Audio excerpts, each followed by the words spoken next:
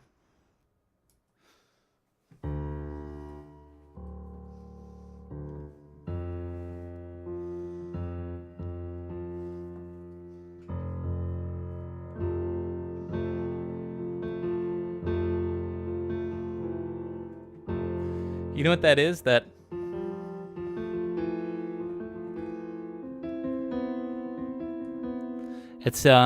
one of the motifs in the movie Up. If you look that up, it's like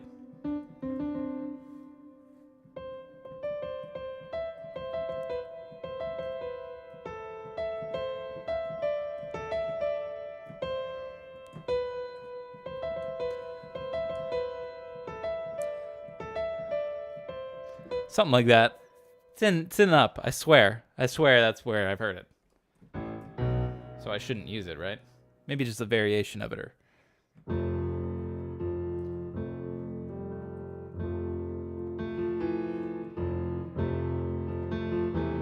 Because I mean, definitely the Up soundtrack doesn't go, and then goes sad. I don't know what chord progression they use, but it's probably a lot happier. You heading out? Hey, thanks for hanging out. Thanks for stopping by, Pendle Steven. Thank you very much. I'll see you later.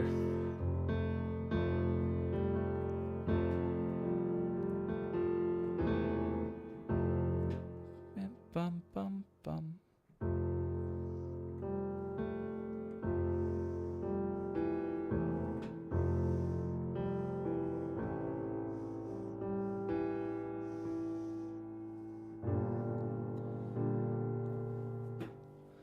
Found a new plugin you're interested in? It's a year old, so you need to catch up to learn if it's something for you. All right. Take care. Good luck to you too.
We're on to something here. Let me keep diddling around. It sounds pretty nice, right? I think so. So we start with something simple like this.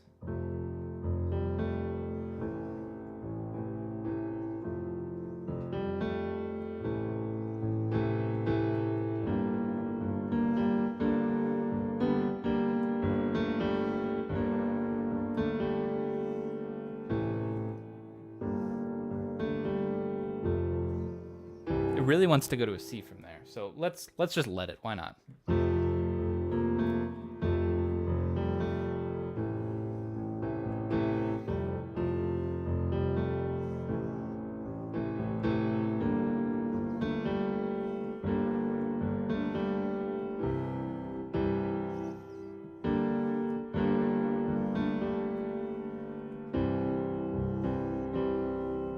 Maybe on the second one, because that maybe it can go somewhere 2 different ways. So for instance, we do this. Stick with me here.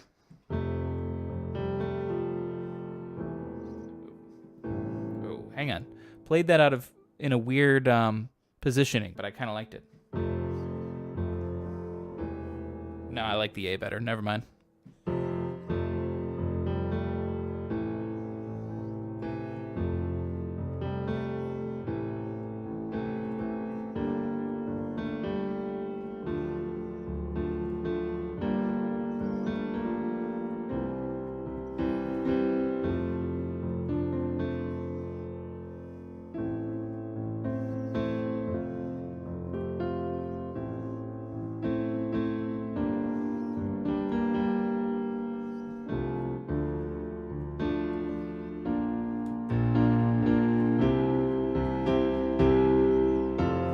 That's not bad right there at all. So it goes, basically it's F to A minor, then F to A minor again, then we go to G minor, and then it was to D minor, and then to B flat, and then to C, and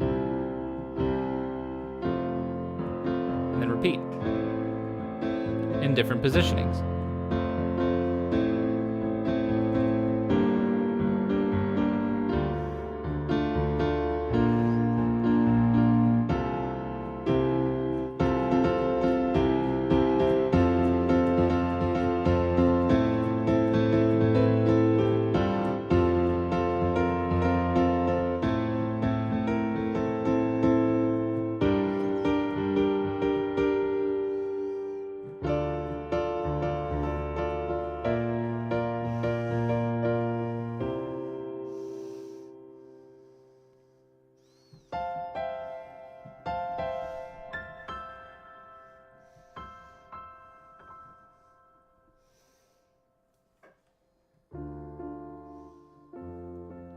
And we got to figure out a way back to a minor key after that. But let's keep playing. Solidify exactly what we're gonna be playing right now.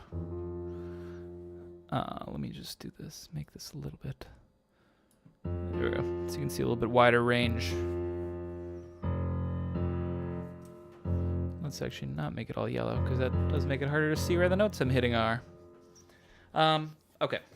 So let's solidify the melody that I'm trying to be going for while I'm playing this chord progression. It should be a pretty simple melody that's made up of primarily the chord notes or some like hanging notes.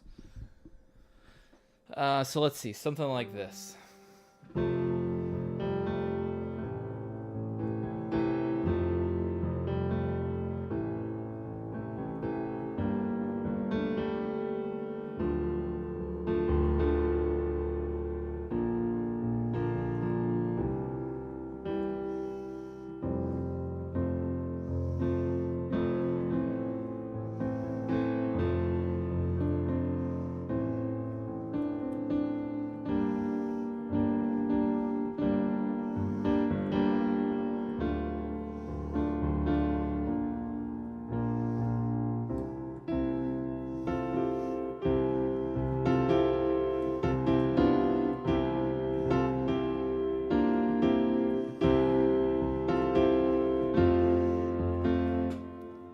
Okay, I like that.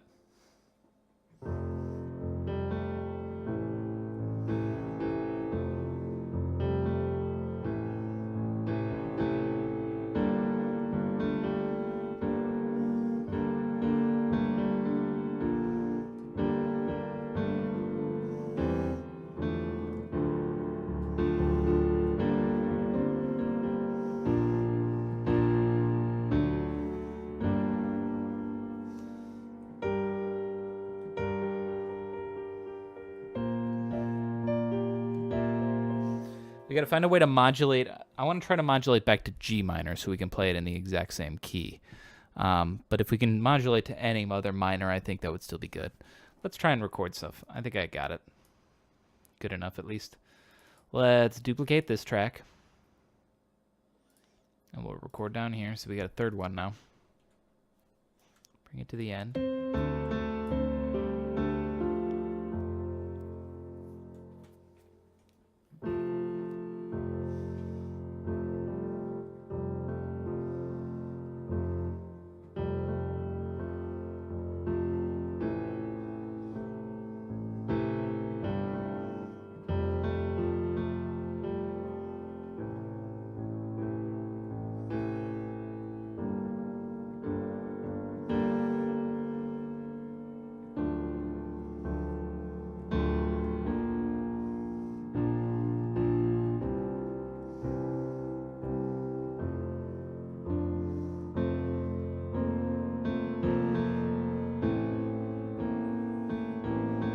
No, that doesn't sound good. Whatever, let's just record and see what we get.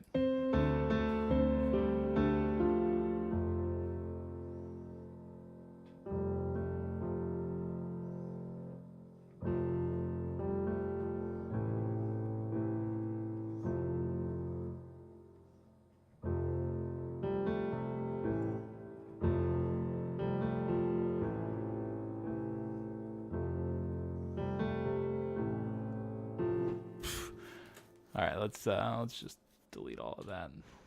Big old fail on that end.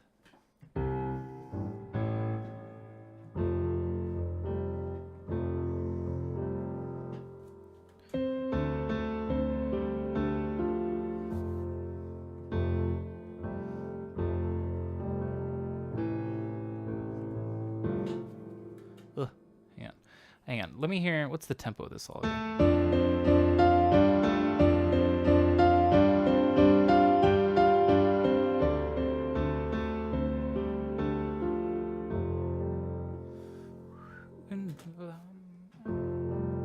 Yeah, I might not hesitate on that and just cut it off and go right into.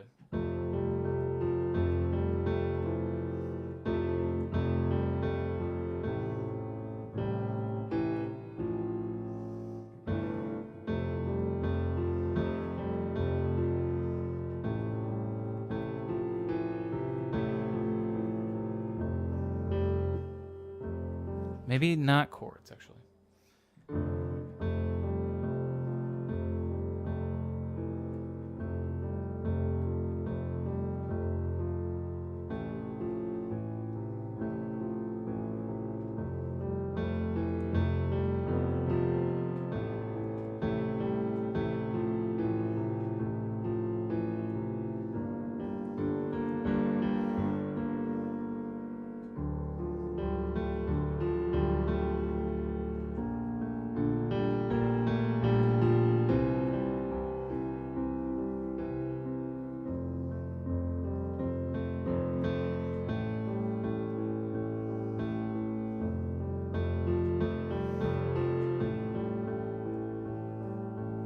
Okay, I like that. That's good.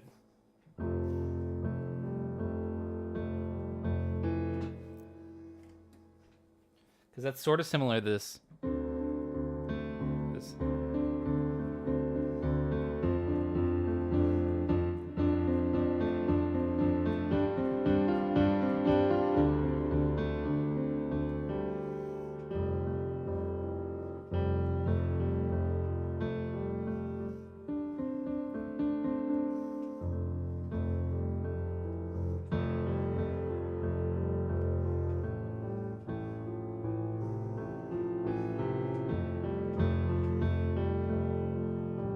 Yeah, I like that because it fits in with this. You know, this whole progression right here. We're not dropping that progression, essentially.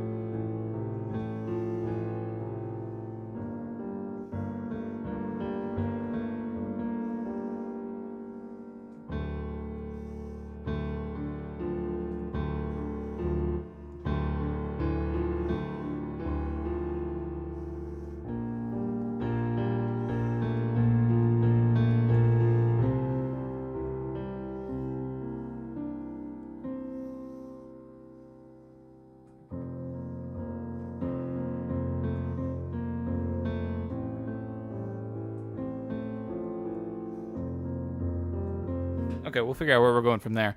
Let's just get that first part in. Whoops. No.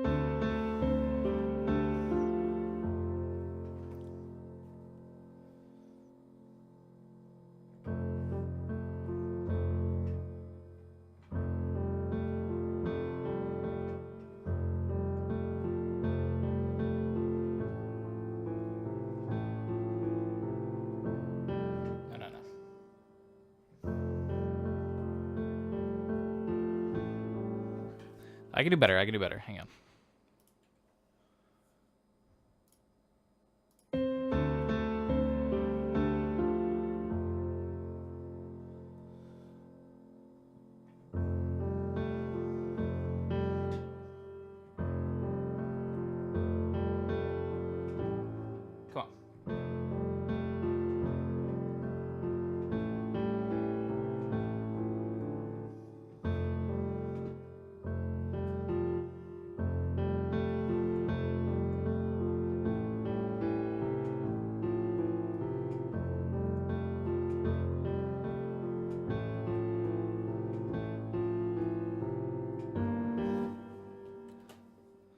Let me keep practicing real quick.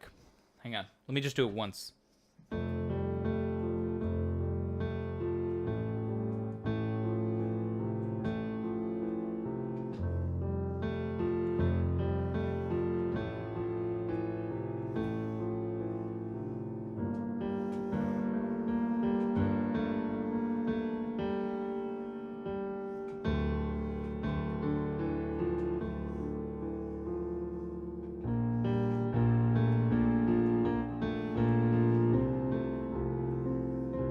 Okay, yeah, we got it. We got it now, I think.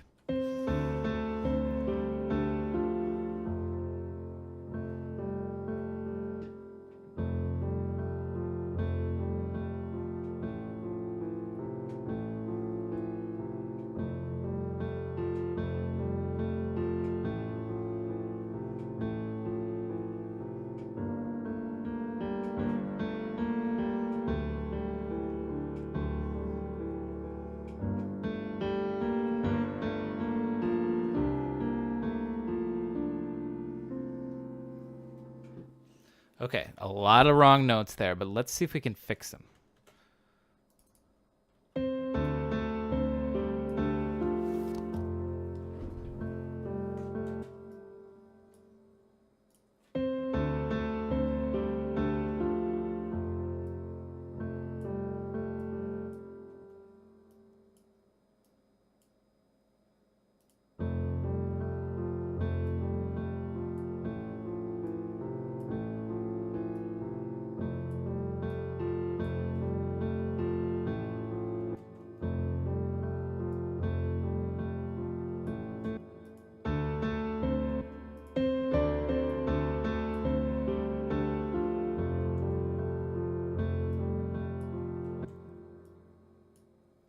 It's a little bit early. Let's try delaying it just a little, because we just got to feel the timing now, because I don't have the tempo to help us. Oh, let me save. I haven't even saved yet. So we got to feel out that timing. And in fact, we don't need 2 tracks here anymore. Let's move this up to there.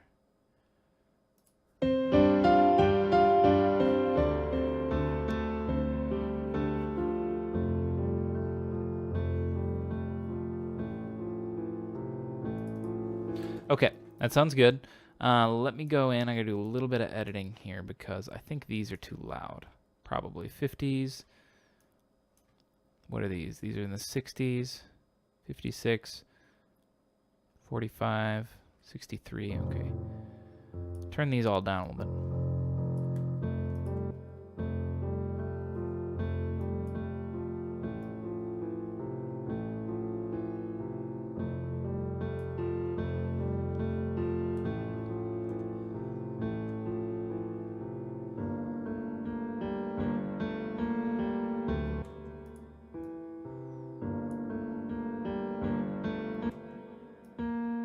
Why isn't that holding out? There we go.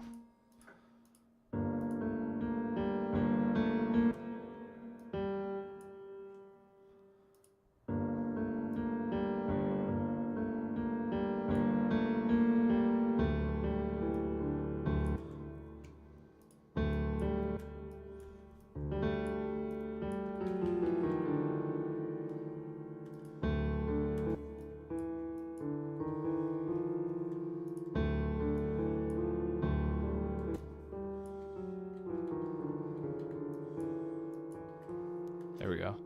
See, just fix those notes.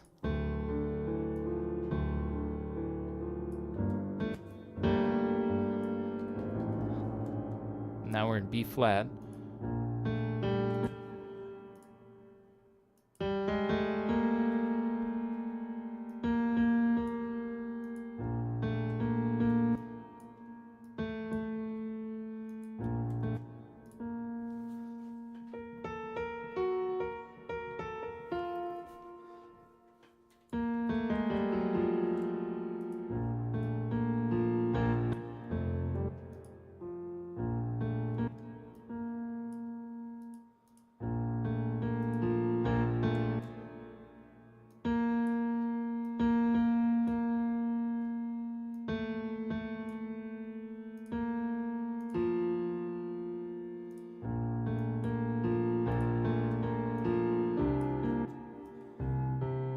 That's right.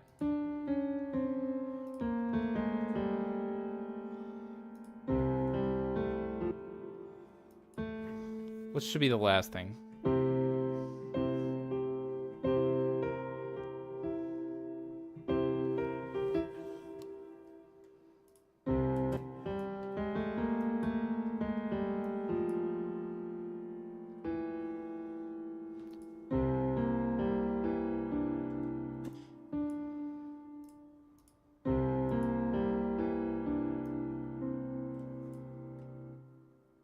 That's not bad. How does let's hear the whole piece real quick. We're at about a minute and a half long. We haven't brought back any old motifs yet, so that's why I want to find a way to bring this one back very soon now. Because we've already been following the same sort of pattern during this part and this part. These are very similar.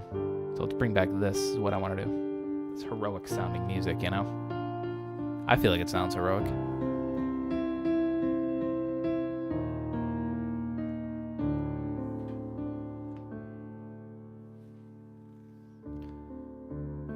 Computer's making some interesting noises. Makes me nervous.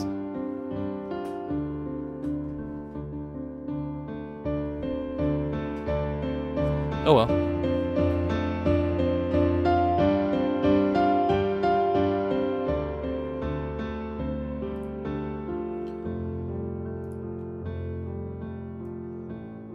Gotta turn them all down because it's peaking a little bit on that really loud part.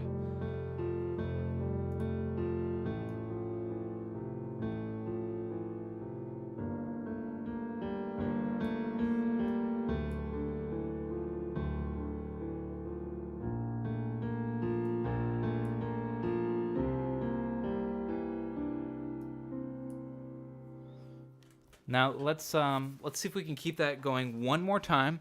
We'll repeat it one more time, and with that, we'll transition to a G minor maybe. Let's see.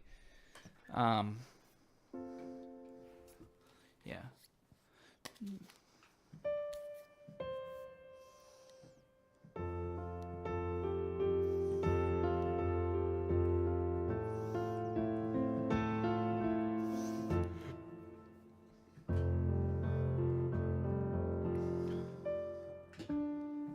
Those are the notes it's hitting, right?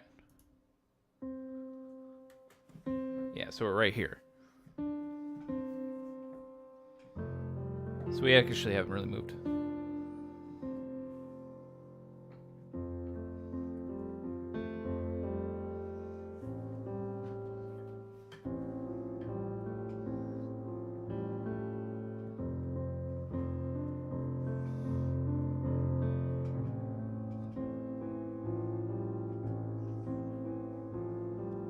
Let's try something like that.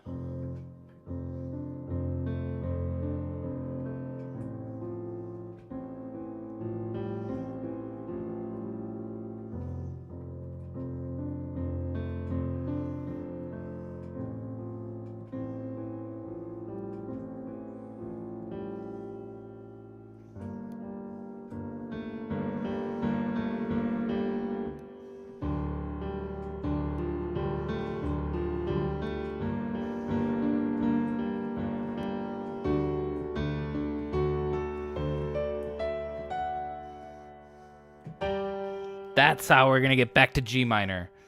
And then it'll go.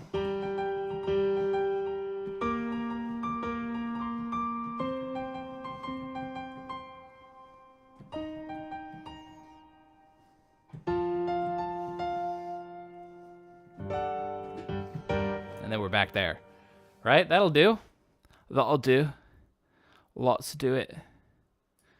Okay, while I re-solidify what I was playing, let's bring this up so you can see. That's not the track I'm playing on. This one, so you can see. Okay, so where was that? So we were going, before it was like...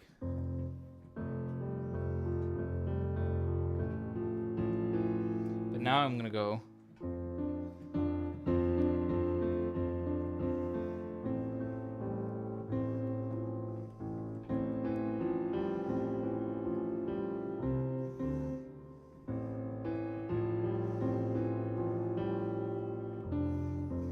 Okay, we'll keep the bass notes where they are because I think it still sounds better like that.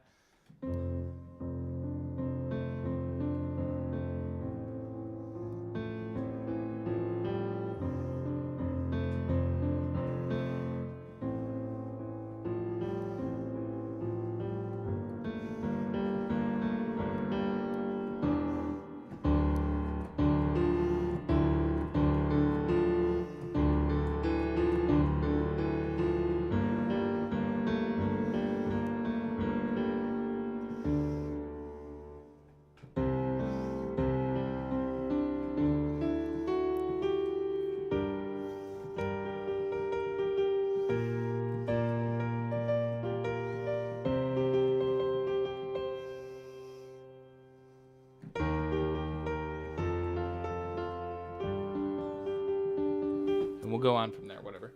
Copy paste the other part, but change a little things here and there.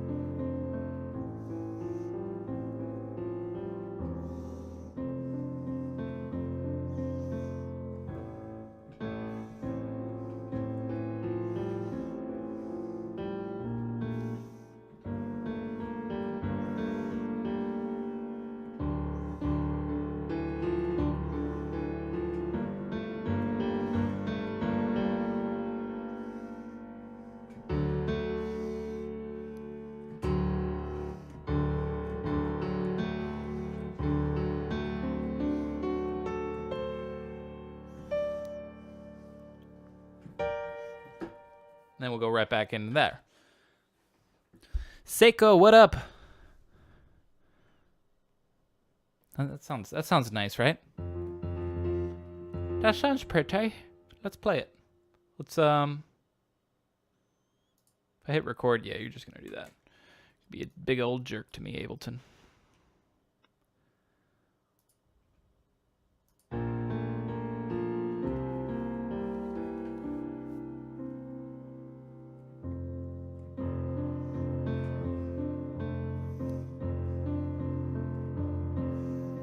Come on. I was just playing before.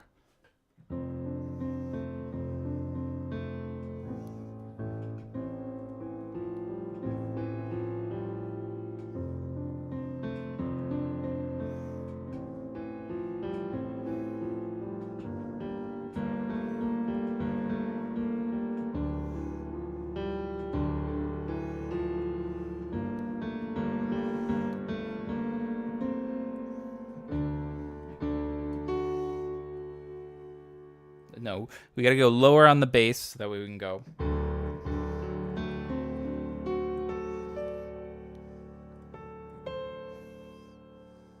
I don't know if that'll sound nice or not. Nothing much. Playing poker, watching my stream.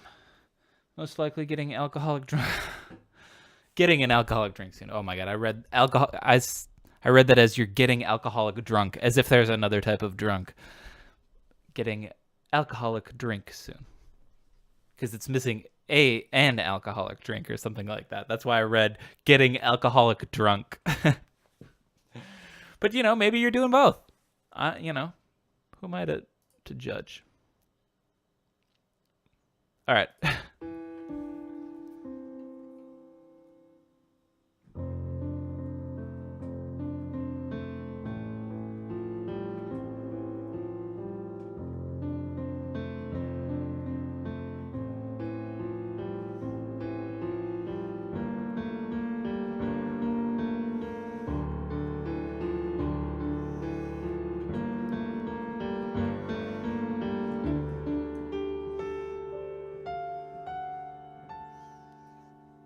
I always do that same thing where I blow all the last few notes. However, I still think I hit their timing right and the velocity, so I think I just need to change around a couple pitches. Shall we take a gander?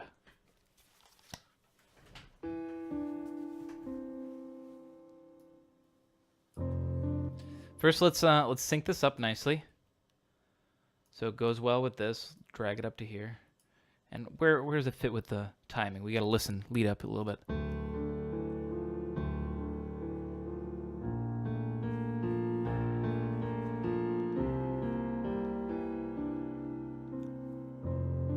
Little early. I try to learn as much as possible about cryptocurrency. Started with $10 and you're up to $600 just by trading and buying. Wow. Hey, damn. Son, you might have yourself a new career if you're just starting out. Dang.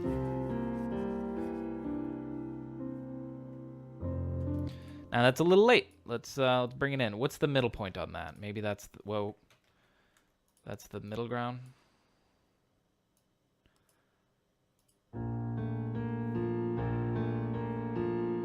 We're not following a tempo here specifically, so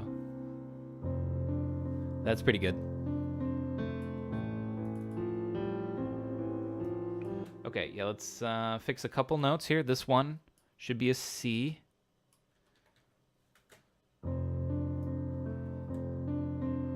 Now, hang on. I'll also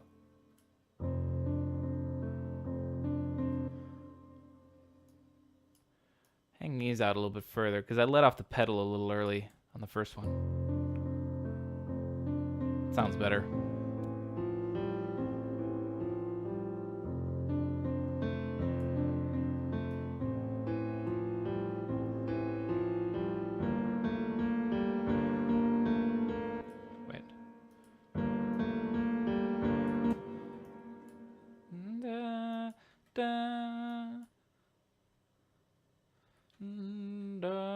Right there.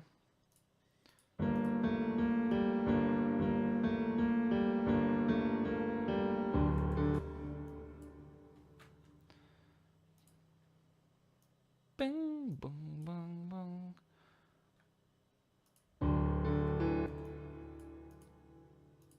Hang on, why can't you hear that?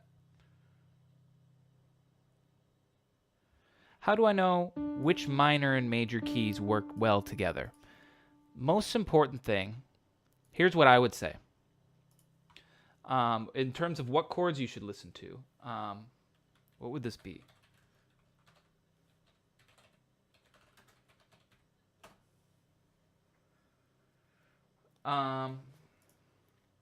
This is the most important thing. Oh, this is amazing, actually. Hang on. Here's something super useful. This is something to look at. So when you're writing a song, the Roman numerals are honestly some of the most important things ever. And that's how you can find out when you're in major, which other note should be, like which other chord should also be major and which ones sound best minor. Now, yes, it does take a little bit of learning and studying what these all mean, but these are basically the different starting points of the scale. So this is pretty useful. So, anytime, for instance, even this sort of progression is mentioned in like songs all the time. What's that song? Hallelujah. Look like this, the fourth, the fifth, the minor fall, and the major lift. What he's talking about there is, the fourth, the fifth. So the 4 right here, and then he goes to the 5th. So these are the chords in that progression. I'm playing C, so I'm doing F major and then G major. But basically, they're the notes in the scale. If you go through, I guess C would probably be the easiest one to go through since there's no sharps or flats. Because then D obviously is the second note in the scale. E is the third. F is the fourth. But then if you look at it, so then you could do C major chord, and then you go to D here, and since it's small, these are lowercase, that means you should play it as minor. So then D played as minor. And then when you get to E here, these are also small, so that means you should play it minor. So basically, it depends on which note your tonic is and where you're starting out. But then from there, you just go, well, the second note in the scale should be minor, or like the chord, if you're doing that as the tonic, if I'm not confusing you too much. I'm not doing a very good job of explaining this, I don't think. But which scale is this in that I'm currently working on? My song is jumping around a little bit. Right now, this current part is F major. So did I close that window? I closed that window. No, I minimized it. So we're in F right here, right? So we're going F. And then I move to A. Well, if we move over here, A right there, and then minor. Okay, well, let's do it minor. Whoops, hang on. And then minor. Which is what I'm doing here, which I'm just basically kind of playing around the notes by going like,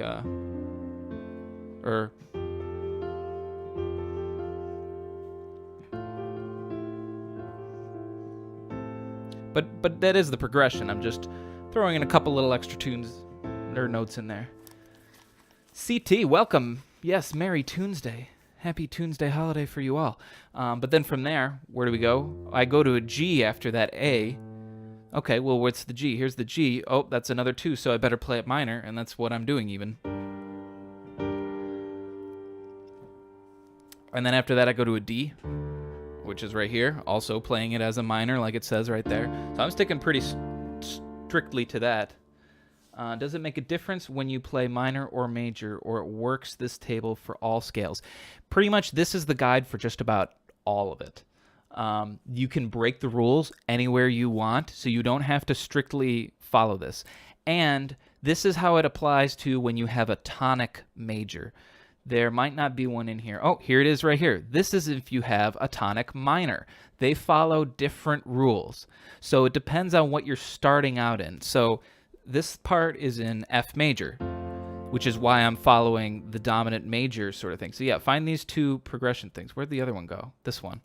Find these 2 things and look at them. So it depends on if your starting point is major or minor, because they look different. As you can see, it's major 1, minor 2, minor 3, major 4, major 5, minor 6, and then it's a diminished 7th, which is a weird sort of chord. You can kind of do whatever rules you want for the diminished, but technically the diminished usually does sound pretty good. It's a nice transitional sort of chord. You know, if we're in C, then I'm doing the B diminished right here, and helps flow right back into the C really nicely. So it is useful. But then if you are playing with a minor start, then they're almost, well, no, I was going to say almost all minor, but I guess they're almost still even. The one difference with this whole thing is that this 5 doesn't have to be minor. The 5 can be played as major. So let's say we are in, you know, should we pick one? Let's just stick with C because it's easiest. So we're in C minor. And when you get to the G, you could play it G minor if you want. It would sound like this.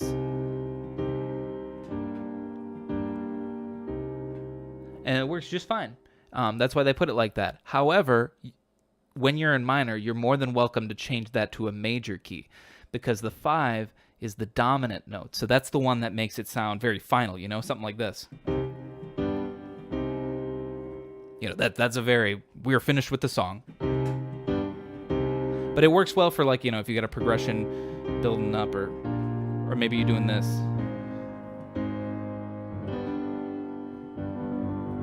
That final, that chord right there, that's the G, but it's major instead of minor, even though I'm in a minor key. It's just, when with the dominant, that's the kind of rule, is that you can play that as minor or major, really. Wants me to go home again to the 1. Yeah, it's really used whenever you play it as major. It's almost always used to go right back to the 1, because it wants to so bad.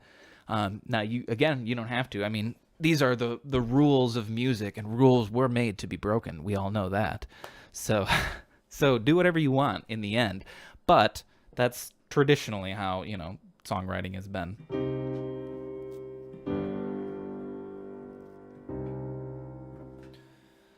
What's the difference between A minor and C major? I don't get it. Those are what's called a relative major and a relative minor. Boy, you're asking all the good questions here.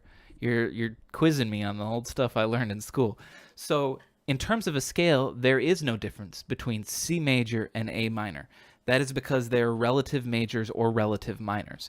For instance, with back to the song that I'm doing over here. Here, let me minimize this bad boy. Whoopsie. Or we can get rid of this. We're done with this now. So this part, is in F. Basically, every major scale is going to share the exact same notes with a minor, and that is the relative minor, or if you're doing it the other way, the relative major. And those work really well for modulating. Well, it's sort of modulating. I guess there's still the same scale, so it works really easily. But so this one is an F that we've been doing. The relative minor for that is D. So that way I could like transition very easily between them. Oop. No, that wouldn't normally go in the...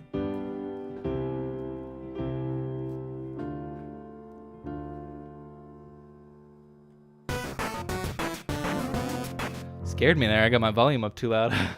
Gave me a heart attack. Whew. Thank you. Alicia? Alicia? Yeah, Alicia. I'll go with that. Whew. I hope I explained that well enough. But yes, if notes share the same thing, like A minor and C major, that means you should usually play them or modulate to them because they'll work really well for that. You don't have to. You can do whatever you want. Again, it's music. Those are the rules, and you can follow them if you want. Whoops. Let's Rusty Bucket Bay, Banjo-Kazooie. Oh my God, that's a good song.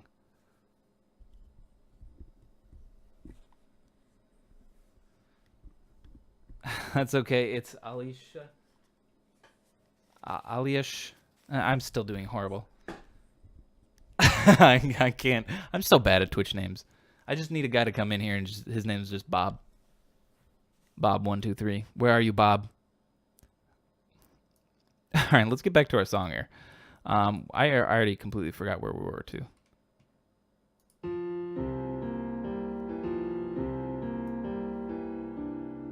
Or Seko. Yeah, Seko's an easy one.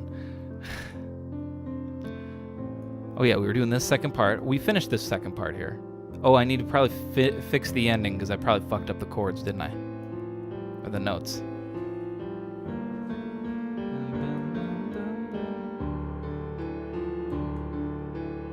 Hang on, these are a little loud. 82, 89, yeah. The top melody should always be louder. Let's take all of these and lower them a little bit.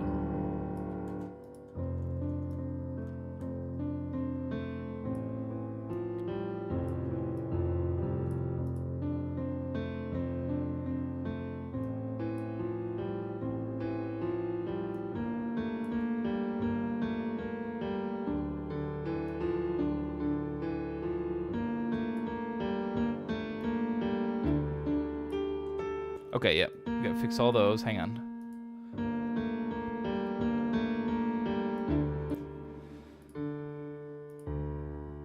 Let's bump that down an octave.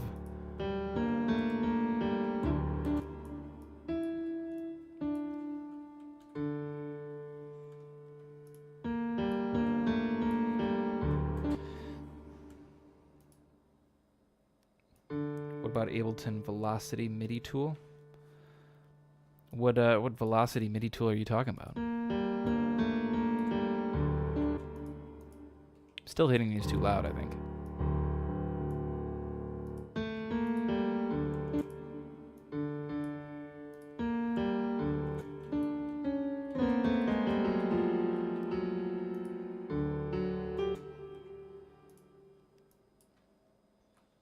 A, C, in MIDI effects.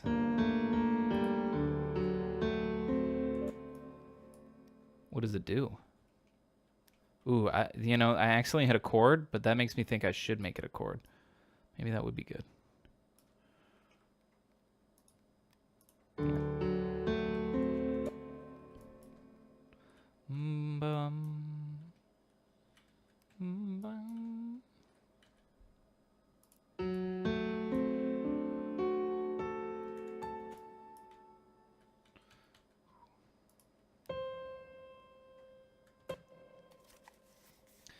I guess he means the lower levels under the piano roll.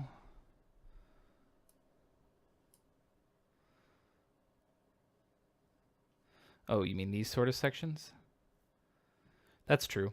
I mean, the velocity editor is there. I just hold Alt, honestly, when I change the velocity notes. I never really play with those. But that's true. It just takes a little bit of fine tuning. So right here, here's something interesting I'm doing. And this is sort of like the whole thing I was saying. You can break the rules, do whatever you want. We're in F minor. Or no, we're in F major, I'm sorry. We're just hanging out around there. This is how the progression's basically going, except I kind of ornament it a little bit more. And then we go to G, and then we do D minor, which is all still part of the scale. And then here's where we start mixing up. We go back to G, and then now I put in D major, which is something that isn't normally part of the scale, so it kind of stands out a little bit more to you. Might sound a little bit weird, but then when I go to G minor, it sounds more purposeful. And that's because D major is the dominant fifth of the G minor key. So I basically use that fifth of this D major right here to transition into the G minor. So it sounds more natural to go into that. No, go for D. No, go for D diminished. Or go for a diminished to actually break the music bones. That's true, I could. Well, that won't transition quite as well. So maybe not.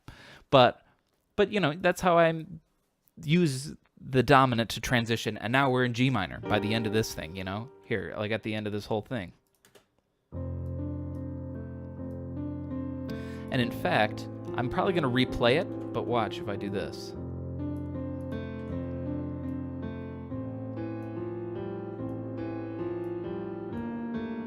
So this is our previous part right here. I'm just going to free ball where it should come in. So hopefully I'm right.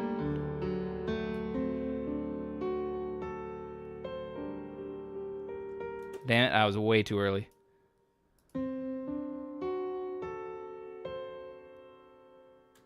Right there, about.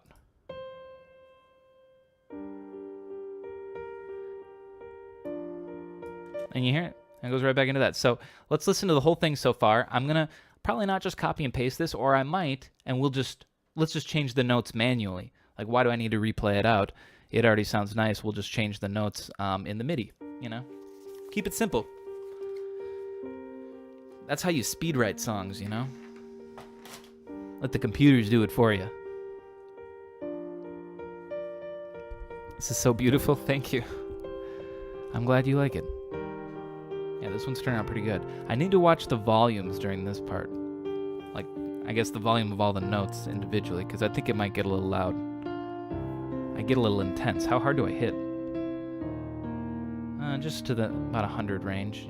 Yeah, 104, 105.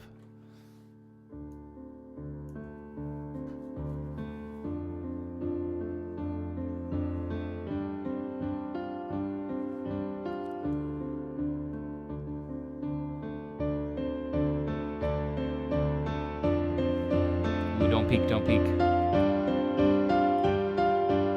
My speakers are rattling. Is it too loud for you guys?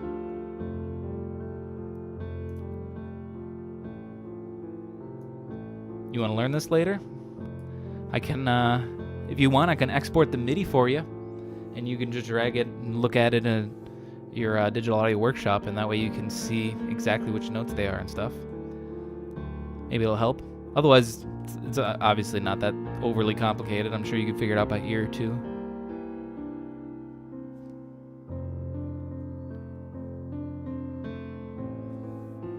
Maybe, okay, hang on. I think, real quick here, the bass note's a little loud. Let's like really, hang on. One of them's like 40, 45, there we go. That's the one. This should be, excuse me, quieter as well. Like, we really gotta slowly bring it in. So these are hanging out around 20 or, well, 30 range.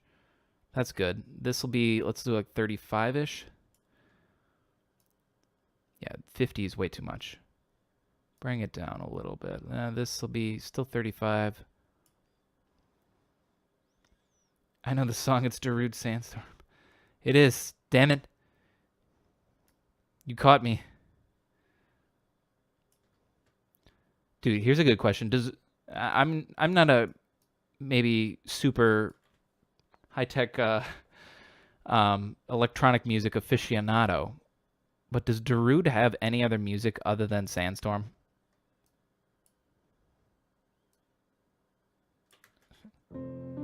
Let's hear how this is going.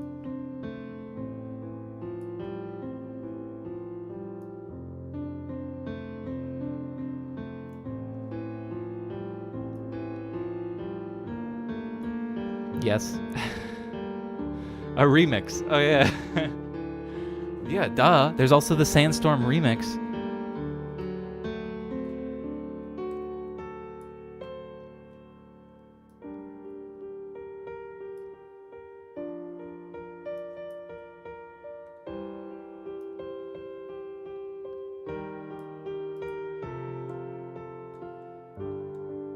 Okay, yeah, we're gonna do a couple little variations in there to make it sound interesting again.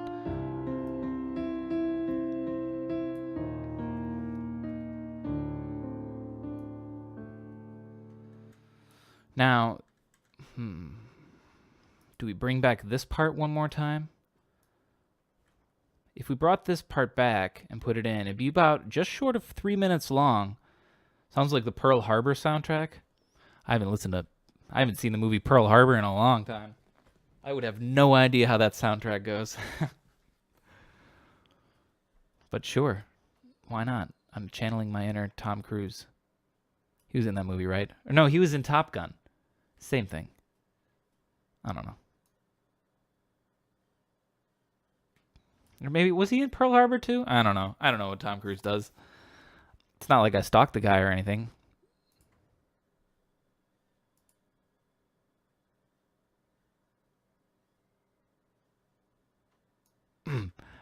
Let's change these notes.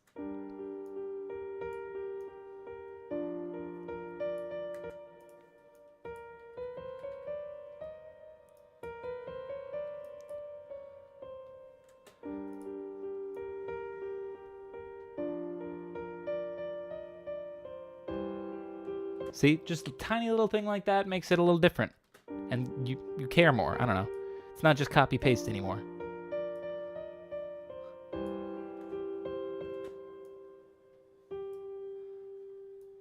But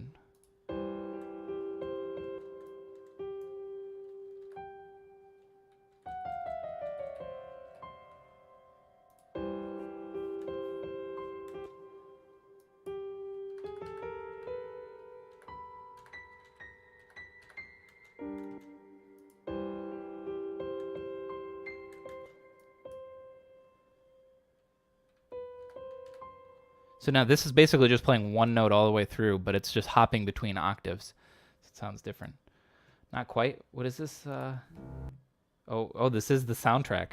Oh, Hans Zimmer did this. Then damn. Damn, if you think my piece sounds like Hans Zimmer music, that's the biggest compliment ever. I didn't know Hans Zimmer did the Pearl Harbor soundtrack. Boy, how'd they afford him on that budget? I don't think that movie did that well, did it? But Hans Zimmer, dude. Has he done, like, anything wrong?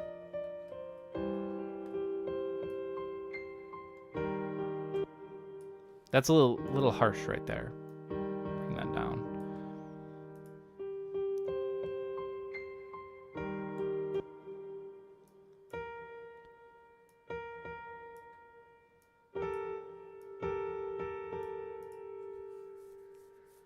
Hans Zimmer did...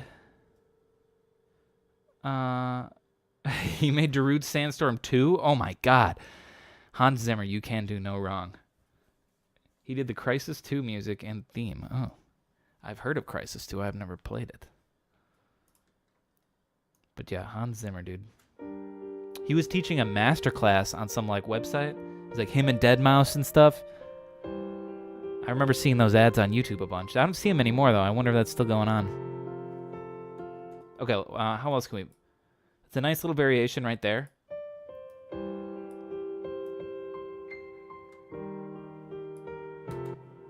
Oh, here we go. A new rhythm here. I can hear it.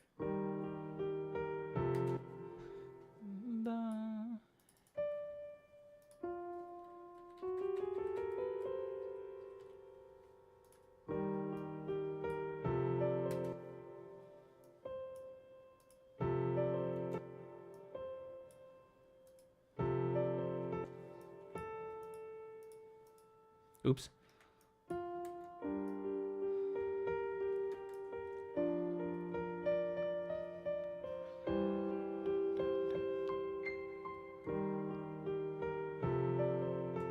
Oops, yeah, the timing's not right there. It's a little tricky to do the timing when I'm not following the metronome very specifically.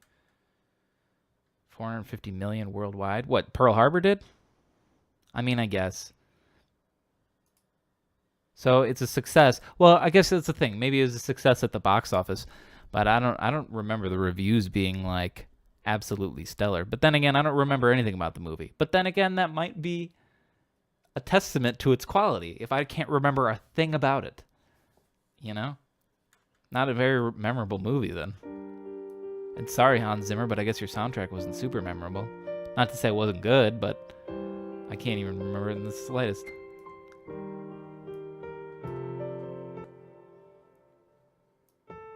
This needs to come up closer.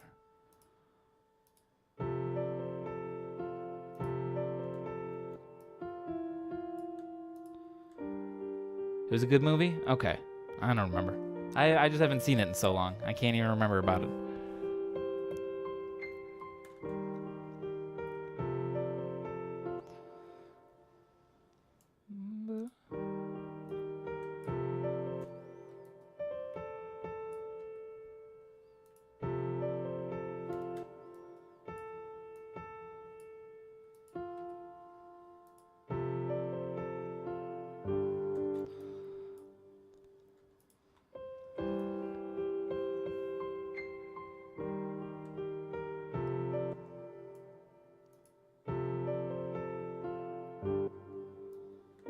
Actually, is that timing good? Hang on.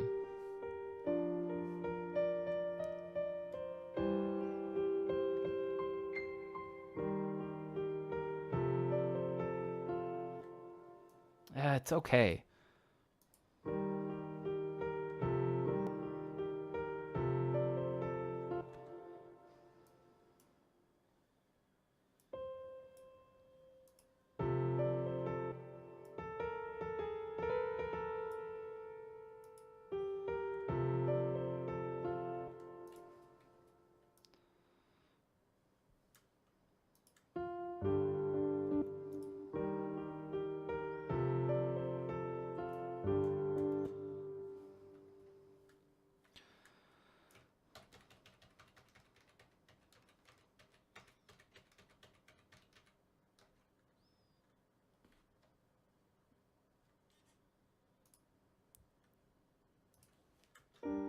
Alright, I put it back the way it was for a second.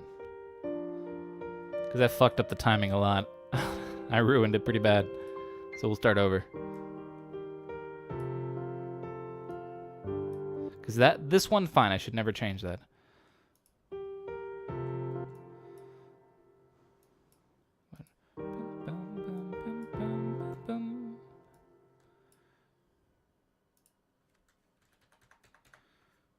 Put that back on.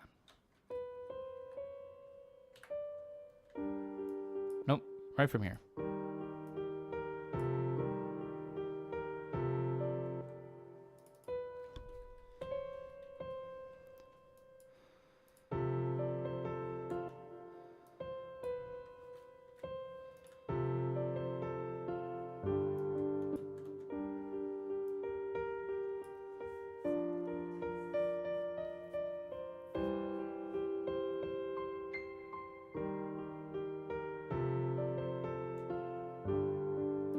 Does that sound nice? That's not bad. I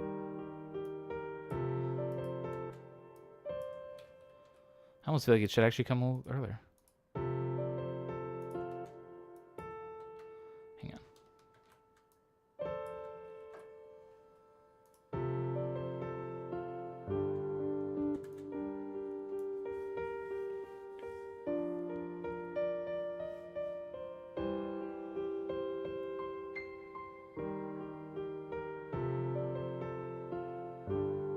Yeah, that's good.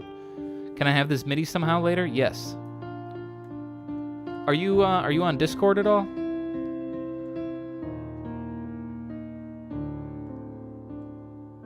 We'll change up that ending too. Are you on Discord at all? Because if so, I can send it to you on Discord. I can't remember. I don't sign in on Discord enough, so if you are, I apologize. Don't make it think like I don't care about you. I forget about you. I honestly never log on to Discord, and I really should. I'd pull it up now, but I'm scared at how many unanswered messages I've got from people. But I could send it to you on Discord. Otherwise, I don't know. I can find other ways of sending it to you too.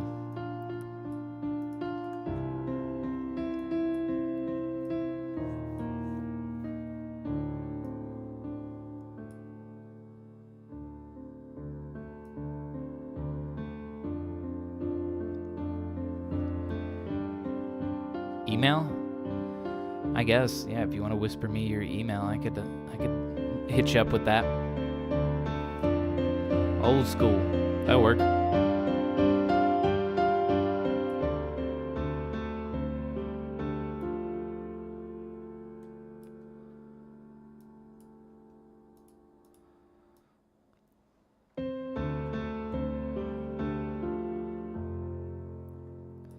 Now, hang on.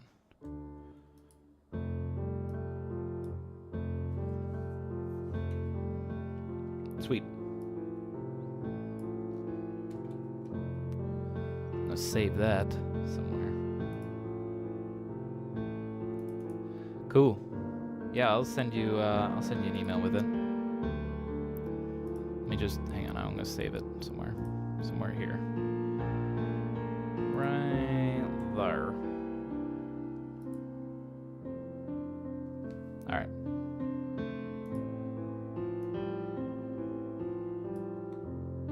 You know, here's the thing. I have it going right back to this part. We could keep the song short. It doesn't need to be like a really long piano piece. Sometimes the best piano pieces are the shorter ones, even. You know, Debussy wrote some really beautiful piano pieces that are like 2.5 minutes long.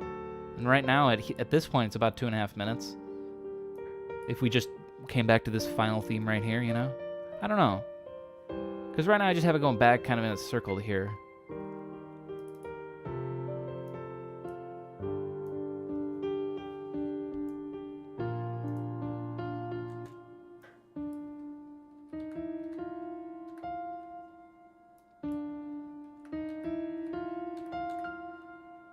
Sometimes it's short, but it's good. Yeah, exactly.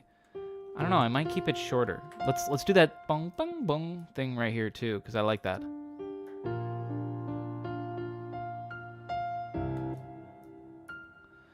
Actually, let's make it a little different here. Hang on, because right now these are all the same notes, just played in different octaves. Let's mix up like the top note or something. Dun, dun, dun, dun. Where are we? We're in F major. What is this? Bum, bum, bum, bum, bum, bum, bum, bum.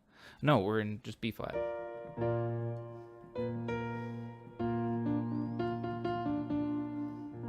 Yeah, B flat major right there. Right? Yeah. Oh, and this is F, so that's not even the tonic. So let's make this the tonic. Actually, what if we... This might sound really weird. We'll do F, D, and then B flat all the way here. So it's playing the chord, but all three notes are in different octaves. Nah, I don't know. That doesn't sound so good. Just an experiment. But maybe they're F up until the B.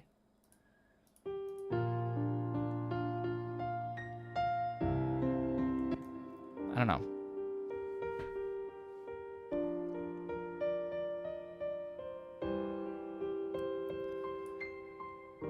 It might still sound better as just an F. Here's just the B flat on the top. That one's okay, but I still think it's gonna sound better to do that. Yeah. Wait, Unless I change the last one. We go to a C. So if we put this as a G, keep in mind G would be, if we're going to C, G would be like the dominant to the C. So it'll feel maybe like a transitional note. Theoretically. Let's hear how it sounds. Yeah, theoretically.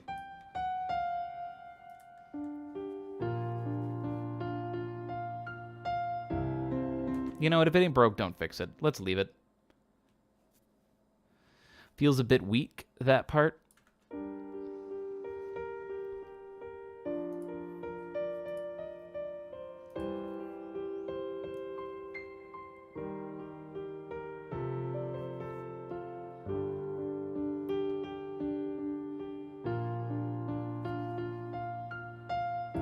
Oh, what?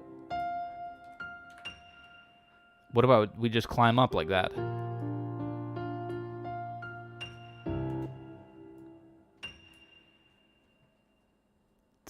I think I'm hitting it too hard. Hang on. What's the velocity on that note?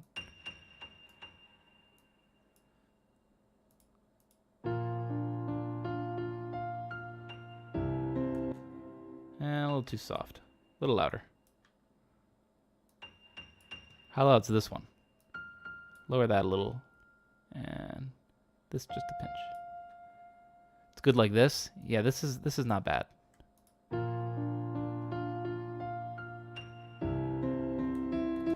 Oh, maybe just a pinch louder.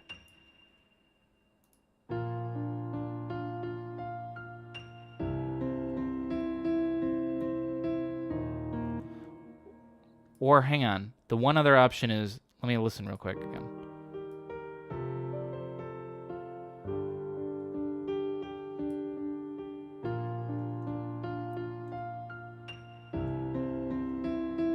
No, that's good.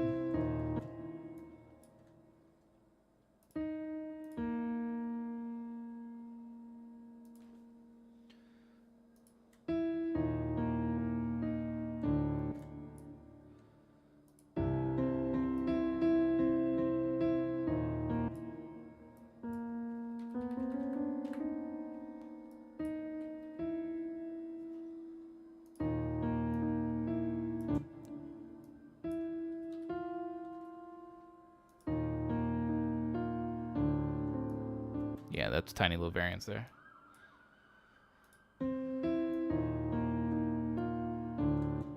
Wait, big emergency. Tons of police going past me.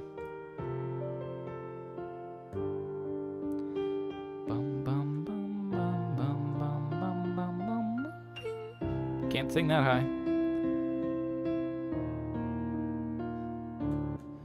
Now, here I want it to feel a little different, maybe. I think I'm just hesitating. So let's bring this in a little bit.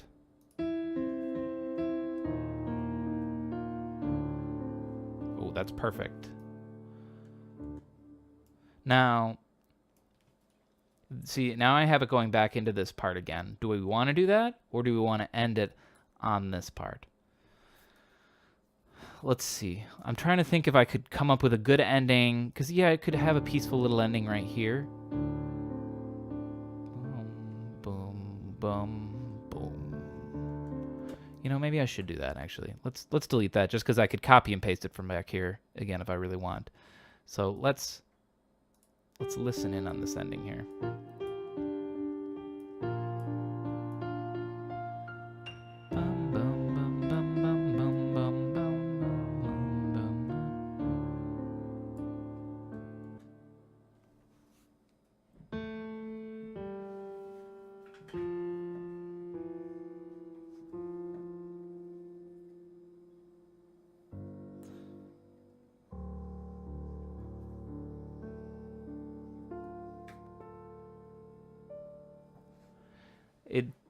We've really modulated to D minor then, because if we're gonna hit that as the last note,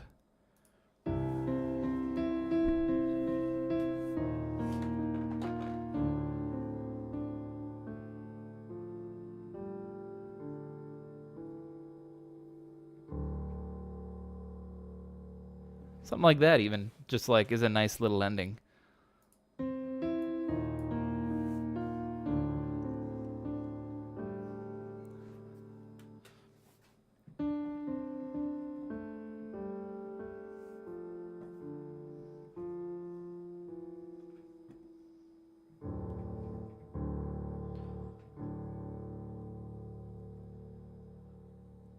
And if we let that all hang out all the way to the end, that's 2.5 minutes right there, which is not bad for a little piano piece, yeah. Because there's 2.5 minutes. We still got to fit in a couple little notes slowing down. 2 minutes, 40 seconds, probably the whole piece. Let's add that in, and then we'll listen to the whole track. And look at that. I think we already cranked through a Tunesday in just 2.5 hours. From start to finish, nothing in mind, 2.5 hours. Not bad. Not too shabby. One of the quicker piano Tunesdays, I think. And I've even had shorter piano Tunesdays. I got like a 1.5-minute piano song that I think is really, really good.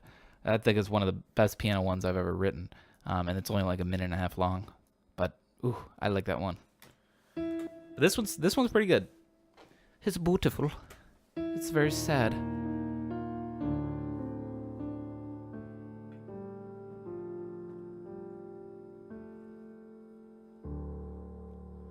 I gotta figure out exactly the notes we're getting. Is it something like that? That's not bad.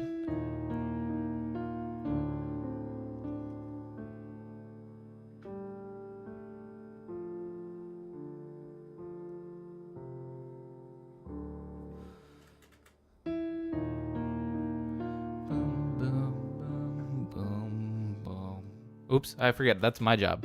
I need to play that note.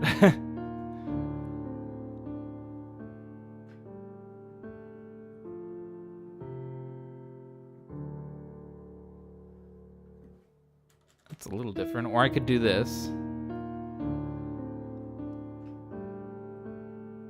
Oops. Still had one more note.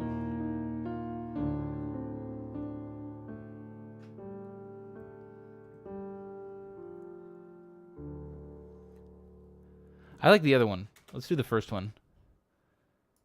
Whoopsie.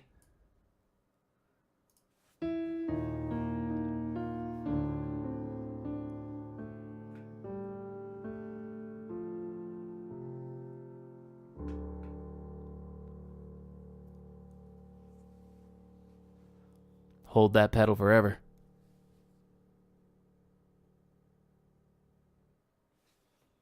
That's pretty good.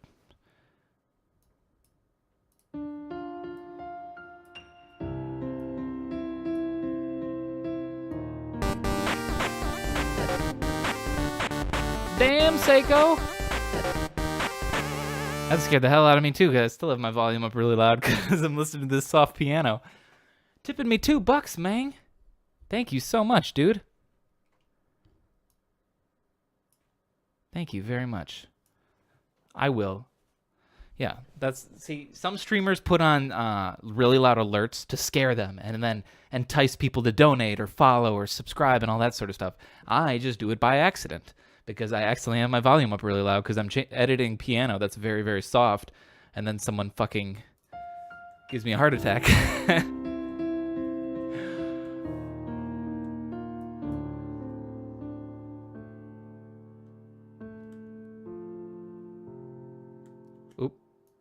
Oh yeah, there's still that note. I forgot about that note. There we go. We'll see how that sounds. Thank you so much, Seko. And I will be sure that as soon as I'm done with Tunesday, because it'll take like half second to export this MIDI data, I'll export it and send you that email right away.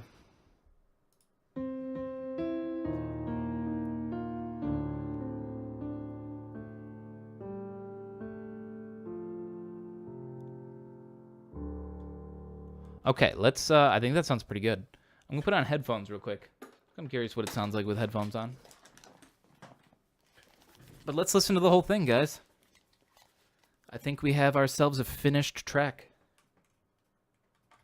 A nice little 2-minute and 40-second, 2:37 piano piece. Here we go.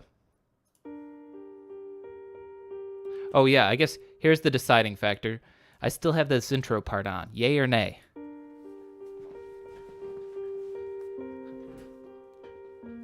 Let's keep it. I dig it. It kind of lets you, or floats you in a little bit because you're not entirely sure. Like I said, you're not entirely sure where the tonic is because technically the first few notes are just B flat and D. So it could be B major, or B flat major. Or it could be what it actually is, G minor. Or it could be, I don't know, it could be lots of other things. You don't really know yet. You kind of have an idea, but you don't until like right now it's very obvious where we are. So it floats you in just a little, just a little. It's not too abstract that you're just like completely lost. Just withhold that really nice tonic landing for a few seconds.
Oh, hang on a minute. Hang on a minute. Right here, I heard one little thing I want to fix.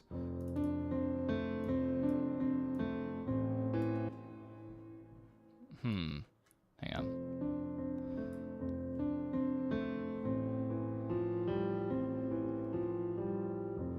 Maybe not. Oh yeah, there it is. There it is. These last few notes, I let off the pedal like right here, so you hear like a fraction of a second of silence, and I don't want that. I want this note to literally hang all the way to that last moment. So drag this bass as well. I could fix where the pedal is, but this is honestly faster to just do it this way. Yeah, see? Already sounds way better. All right.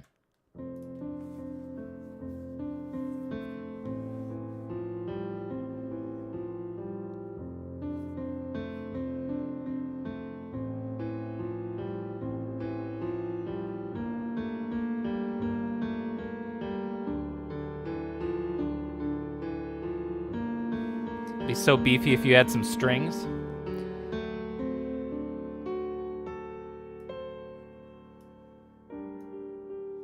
I don't know if I want to add strings or not. I could. Let me just let's just dick around real quick with the strings. Since we did this so quickly, you know, let's give it a try. I have a feeling it would sound really good with strings, but maybe not my strings, because my strings are just kind of okay. Let's try string section, some sustained ones. Here we go.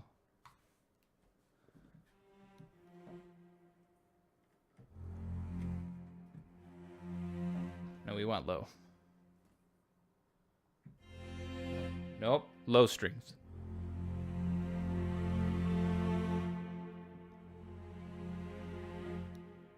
Let's hear.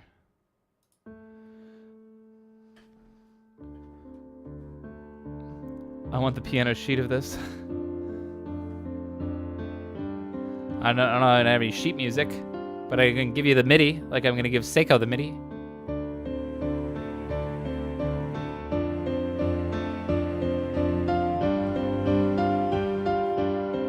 It's too quiet.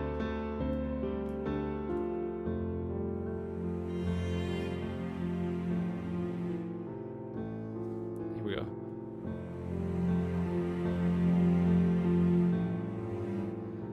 Now it's too loud.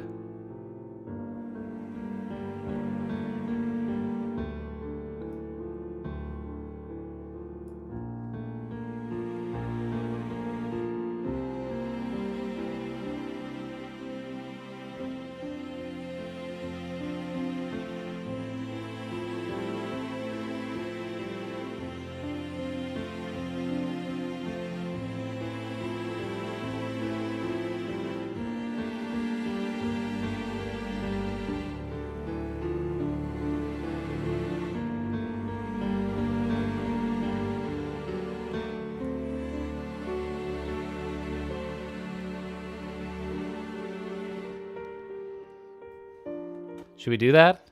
Should we? It's super easy. I just hold out the chords of the notes. Yeah. Yeah. Let's do that.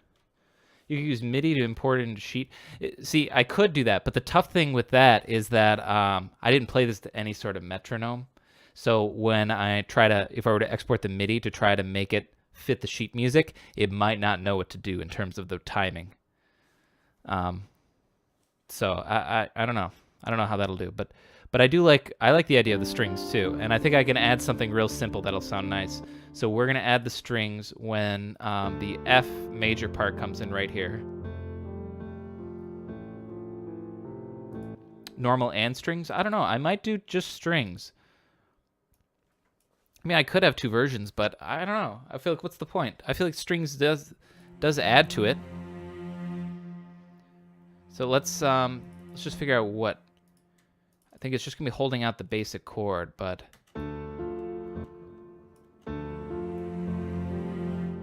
here, wait.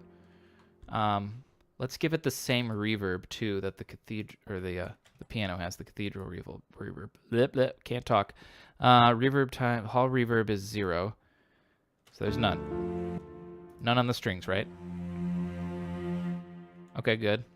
Oh, let's get this off. Oh, it has reverb now. Never mind, it already had it. There we go. So now let's get it in its proper position. So something like right here.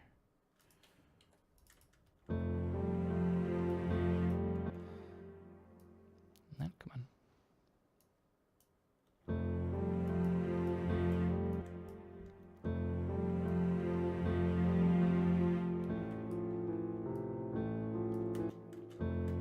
Turn him down.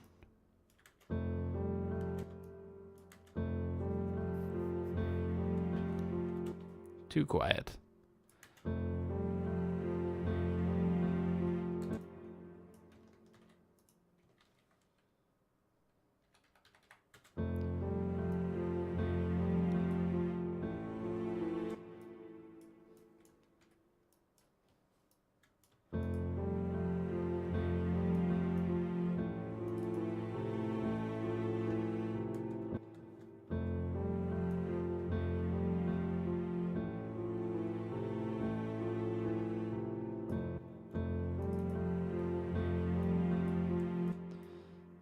Actually, what if we hang it a little bit into it?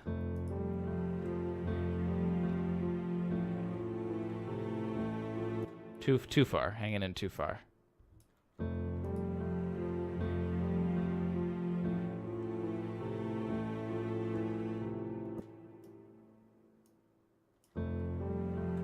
You have to custom do it all too because of I didn't follow the metronome, which is fine. Because if I'm only doing this during the F part, it's only this long.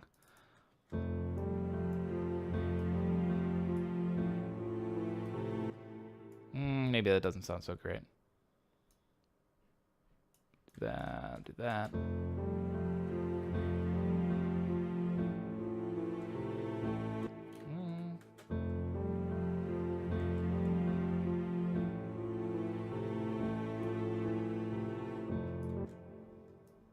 Right there is where I want the F to do it again.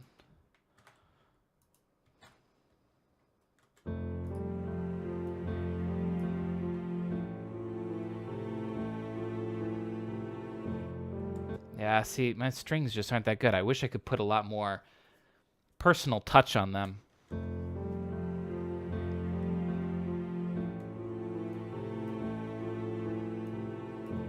Or let's do this. I think this is the personal touch that I need. Audio effects. Drop a utility in, and let's start fucking with the volume. Like this.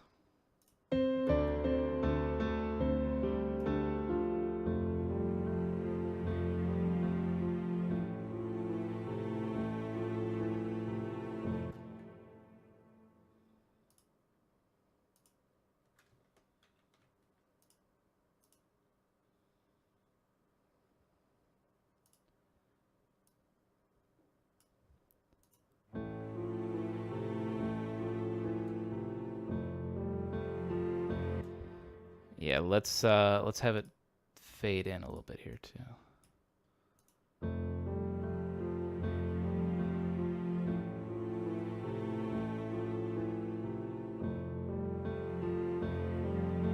Gotta go to sleep? Well, hey, thanks for hanging out. And yeah, if you like this song, it'll be up on SoundCloud and Bandcamp, available for free to download.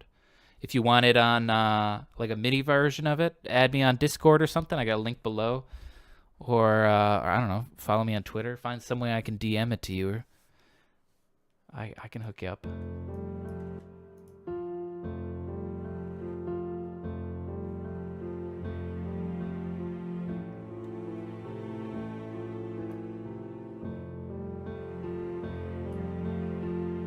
Yeah, let's have it fade in a bit faster for this first part. Boop.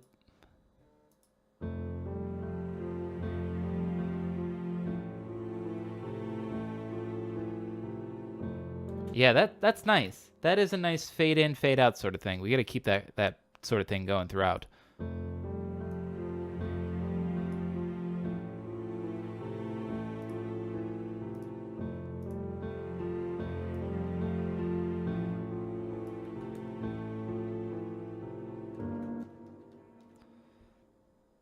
Do this. And then let's, oh damn, and then the Twitter follows come in. You know what I need to do? I need to plug my Twitter more. I need to plug my Twitter more on stream. Because every time I do, then everyone follows. I'm appreciative of that. I gotta just plug it more.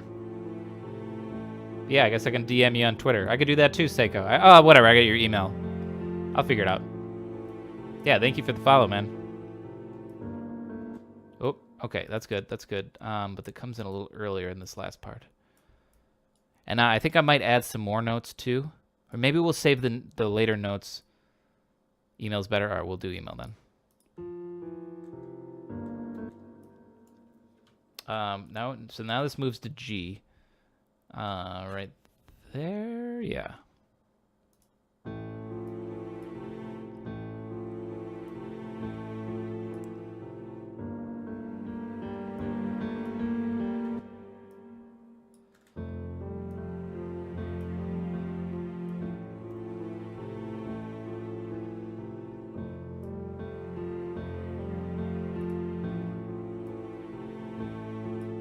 Okay, I'll move this over here.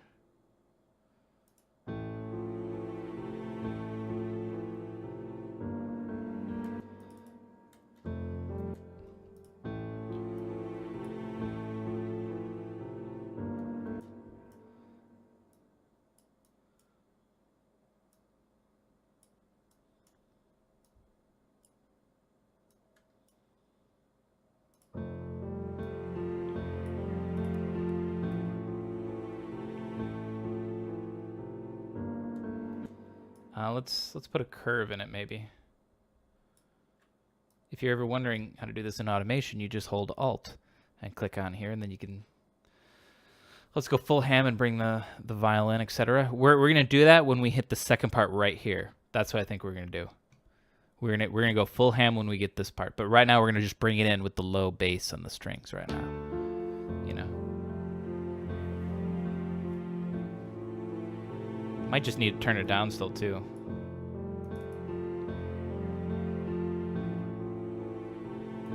Oh, there's already a utility on the track. Whoops.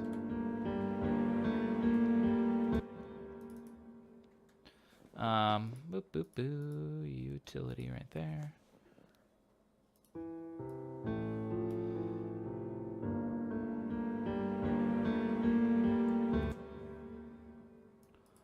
Okay, whoops. First, let's save. I haven't done that in a little while. And then this goes down to a D.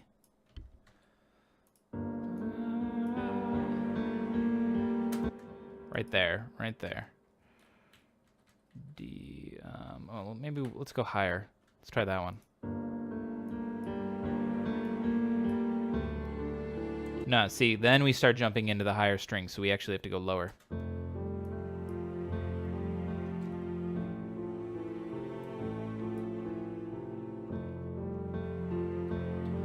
And later we send this to Hans Zimmer, and maybe he will want to use it for his next easy $4 million.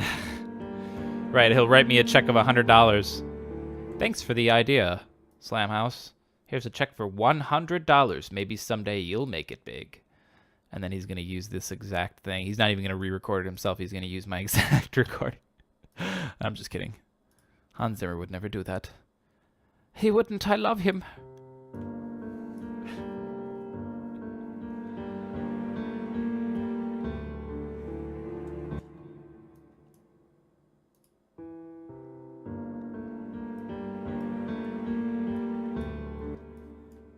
Come in earlier, maybe?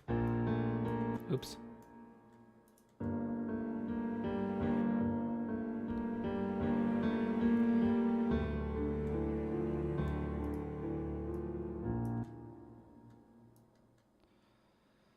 And you could sue him for $3 million. I could. Not if he paid me $100 for the music, because then he could claim that I sold it to him or something. You know what I mean? If he pays me for it, well, I don't know. Then I could be like, oh, the price was $3. Whatever. Let's stop fictionally arguing with Hans Zimmer. Just do this fucking track. I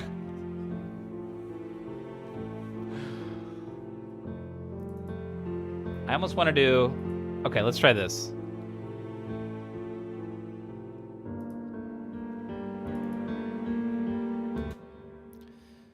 Here's what we're going to do. On this track, just this one point, I want to see how this sounds. If I did this,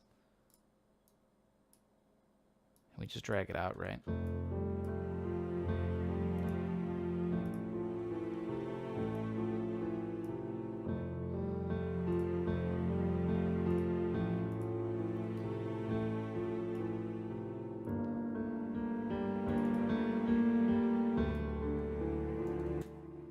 Let's get rid of that real quick. Turn that one on.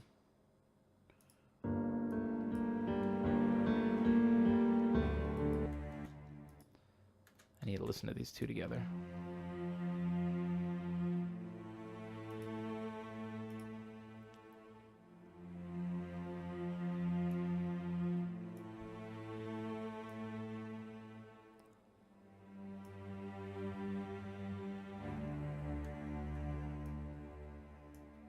I want that to come in fiercer. That's why I'm trying to get it started, because all the sustaining notes on mine are like very like, and they come in slowly, which is nice, like 99% of the time.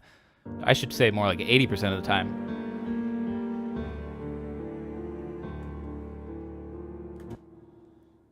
Let's do that though. Fade out right away.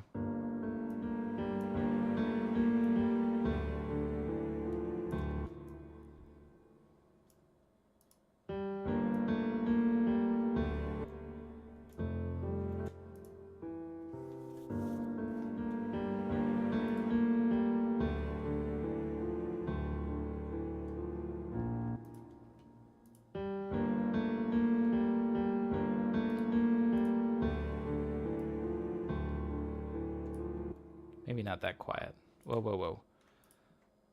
Just this part up.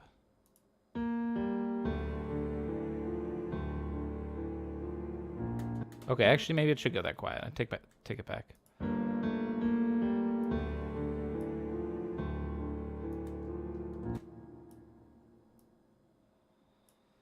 And then let's go back up to here. And then we're onto a B flat.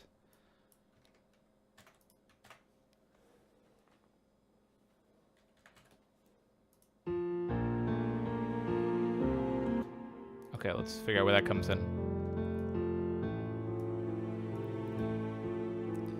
I guess I can compare these.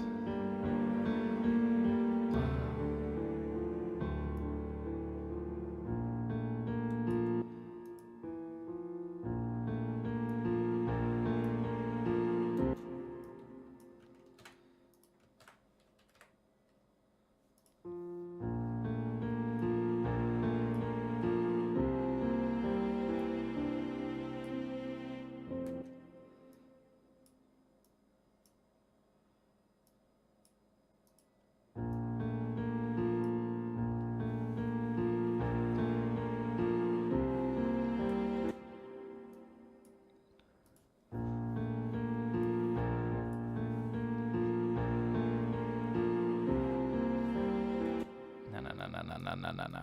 Almost.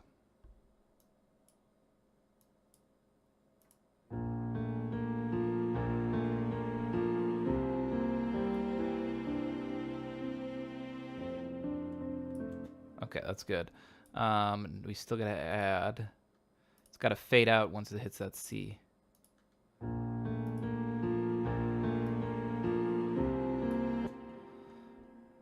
Well, let's do that. Let's peek at the C right there.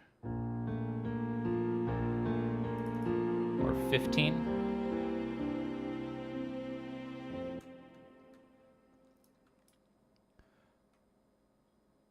.4 go high. Or 15. Oh yeah, yeah. Right when the next part comes in, this like that part. Yeah, that's when we're bringing in the higher strings. I gotta add in this fade out right here because I want it to be like.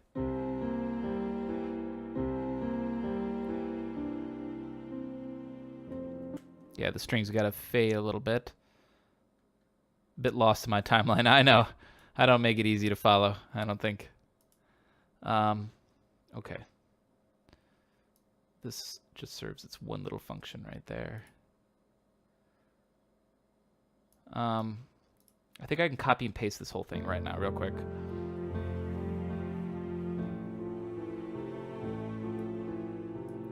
Because we're going to do the high parts and the low parts. So this is just the low parts.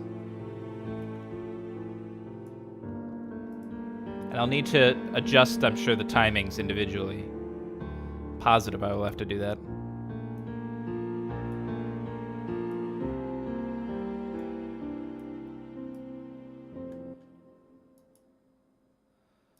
Right, where's that coming? Right there.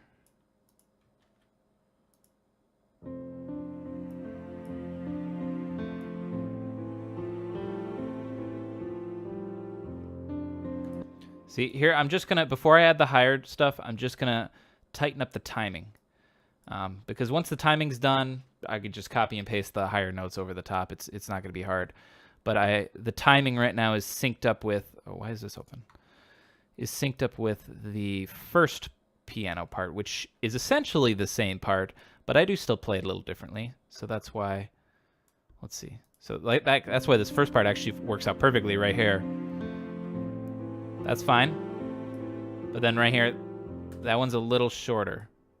You can see it right over here.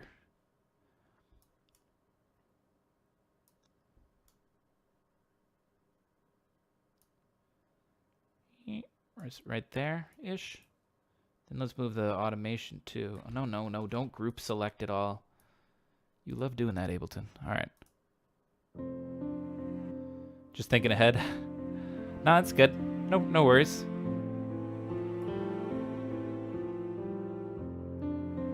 Yeah, that's good. Yeah, so you gotta move that one over too now. That's this one right here. Where's that go? Like right there. Bring this one back.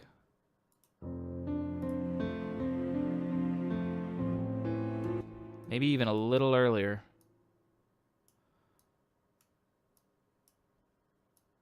Come on. He's so small.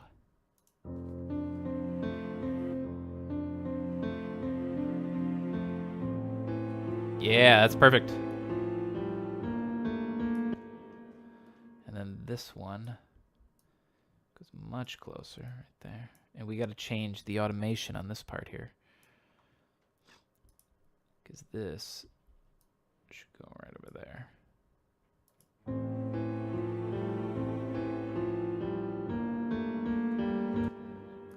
Not so quiet, actually, because it gets a little louder here than last time.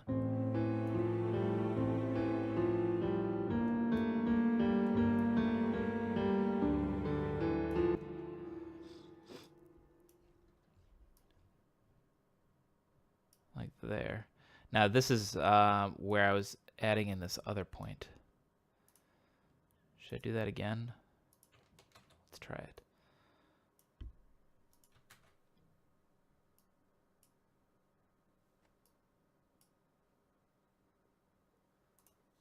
Oh, wait, hang on. I need to look at where the automation comes in. That's the part that matters, not where the actual note starts. Because as soon as the automation hits full power, that's where the note comes in, you know? So it's like this.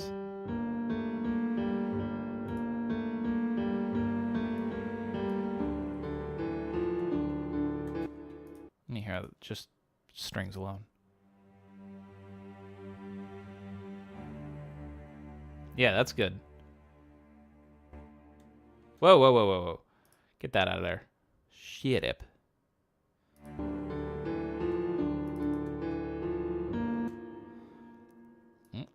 Back over here. Got just 2 more to do.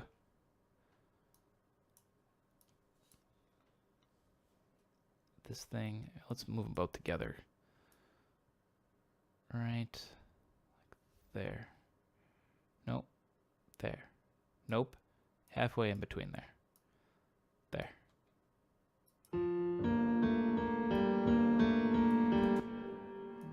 Dun, dun, dun, dun, dun. Da, da, da, da, da.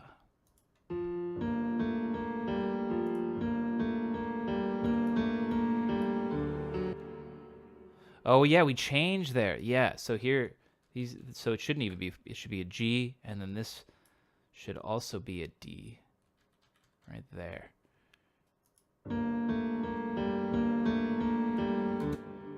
D comes in right there.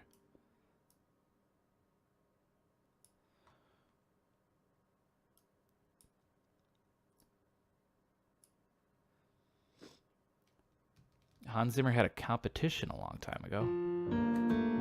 A composing competition?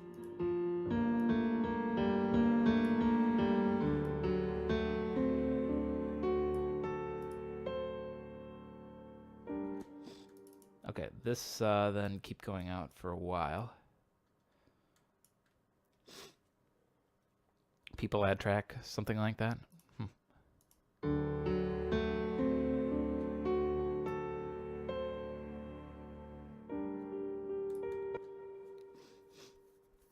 Okay, this might go out for really long, but we'll figure that out. Let's hop in here now and let's add some higher notes.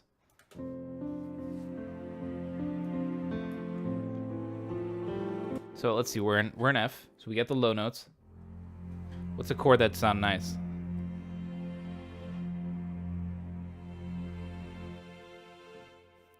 Let's do that.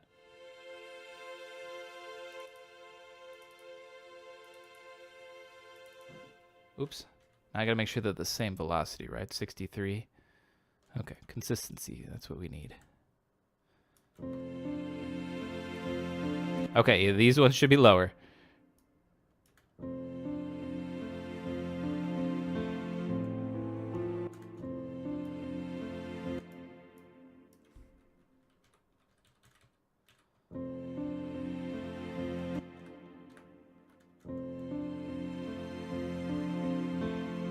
Spread them out more, I think.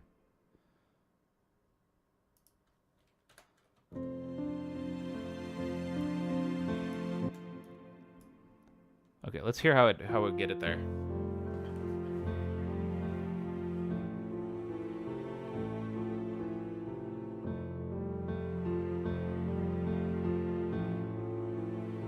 Hang on.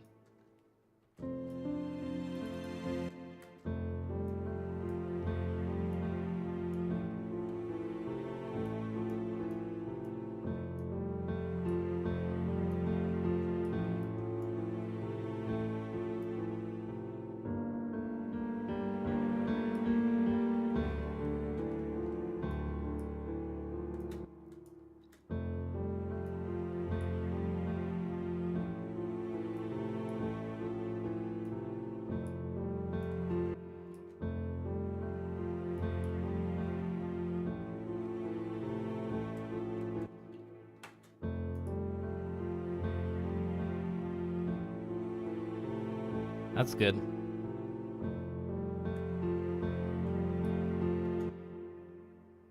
That's good enough. This part again needs to come a little earlier.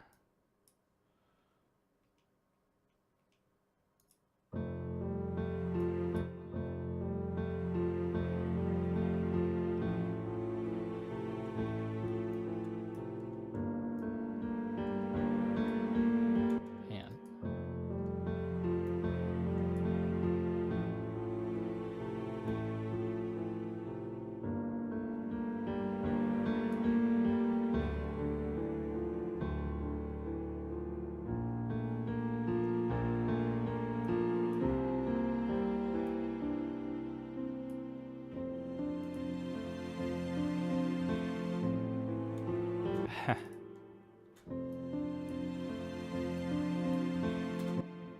think the best way is to keep it going and to just change the notes that change in the chord. So for instance, the only one that actually changes is the F goes to an E.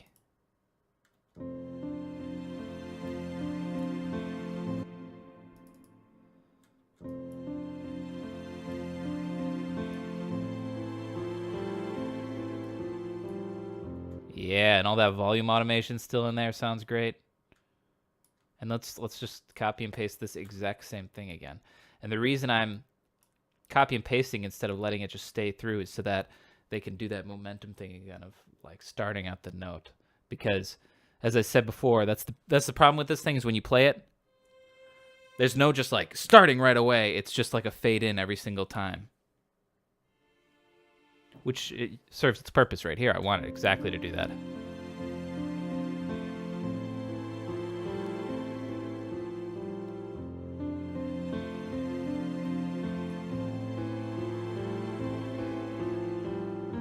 Oh, it goes a little long here. And then, okay, then we want a new chord. So we're going to do this. Let's just copy and paste this for right now.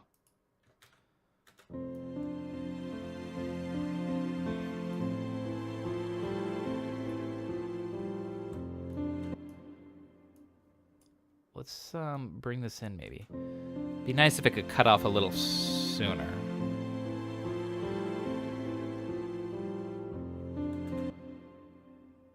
Oh, you know what I want to do actually? I think I need to do this in the automation. Yeah, let's keep this out really far.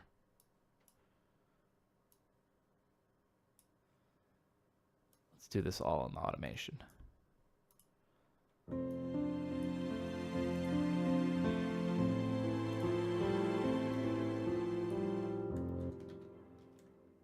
Wait. If cut off again. Hang on a minute.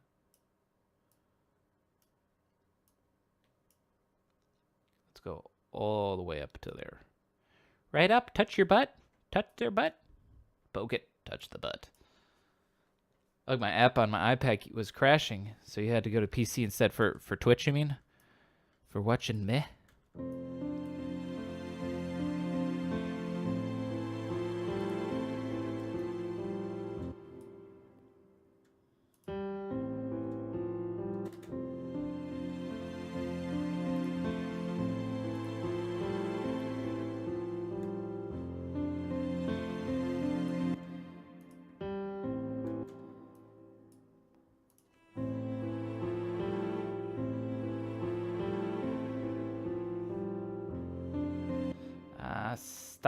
Stop that quick. Okay, I guess I have to get rid of this. Boop. Let's try this.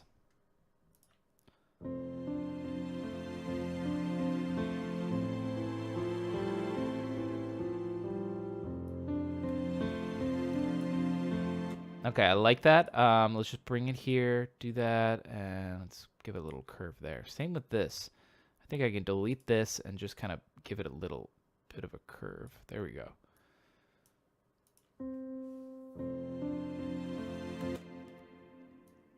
And actually, I kind of want it to fade in even lower, like this. In fact, let's get rid of all of these and try curves. I think curves are going to be where we're at. I like my songs curvy.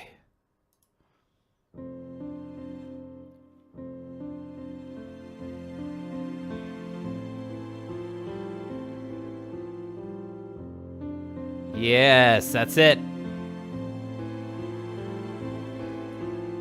Oh yeah, you see here, it should already be fading out. In fact, let's go back into this and do that same sort of thing. Get rid of these and just put curves in. I think that sounds significantly better. Can we drag it? There we go, that's how we do it. Curves the big 2018 trend. That's right, guys. I'm a trend setter, and a sender. Send them trends to the grave.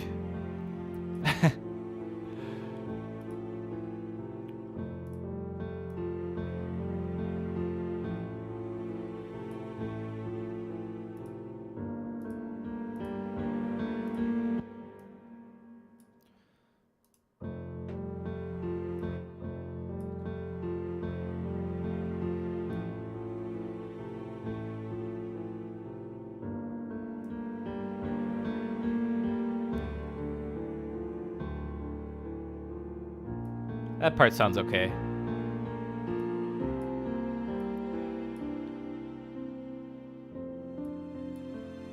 No curve on this one.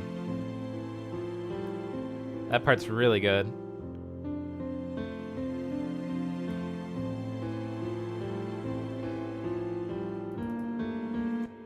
Now here. Okay, let's get a new chord now. New chord here. Yeah, this sounds really good. That was a great idea, Seko, of adding strings. And we're just gonna add strings for this middle part. I think that would sound so nice, and they'll drop off once we get to the ending, and then you just have the piano kind of bringing it to a close. So what chord is this? This is a G minor. So let's see what would sound nice up here. Let's put a D there. Let's put a B flat there. Another D, and this be a G. Let's hear how that sounds.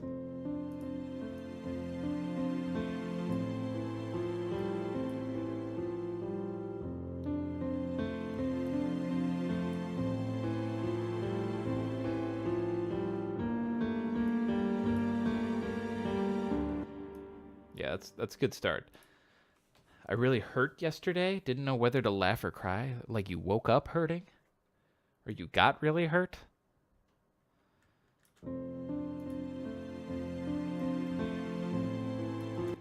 That sucks. Now, let's see.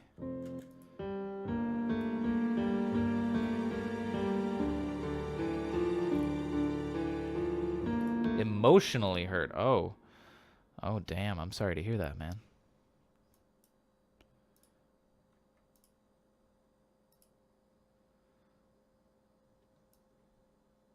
That sucks.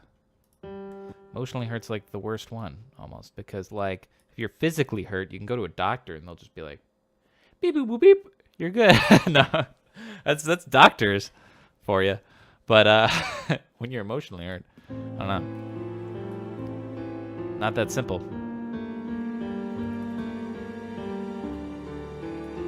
Now we go to a D minor here.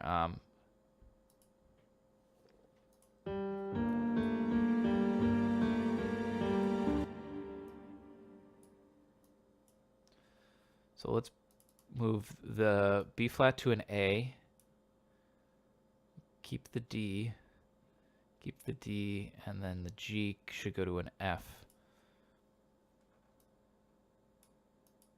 So we're just gonna move 2 notes of the chord, but it'll sound good, I think.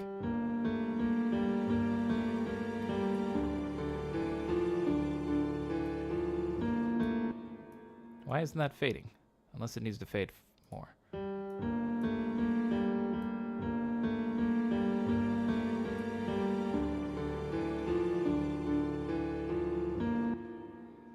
Ooh, that needs to fade out a lot more.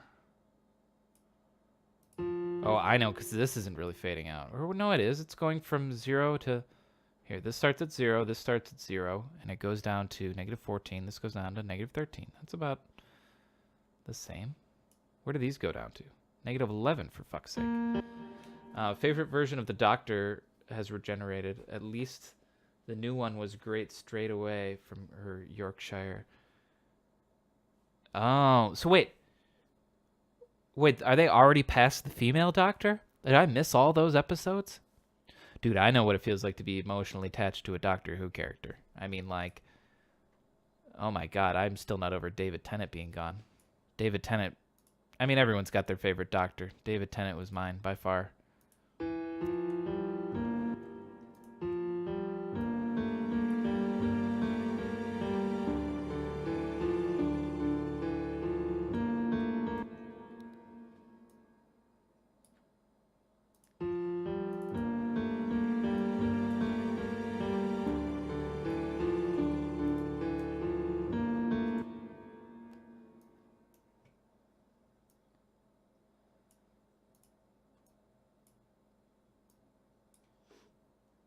Capaldi left at the Christmas special. He had... Oh, yeah. So Capaldi's done, and now the female Doctor's starting. Got it.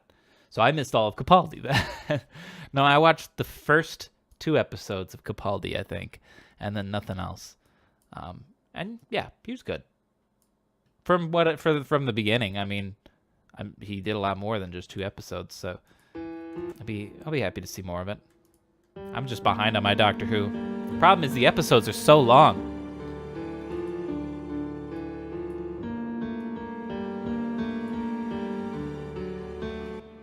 Oh, hang on a minute. Bring these in to right here.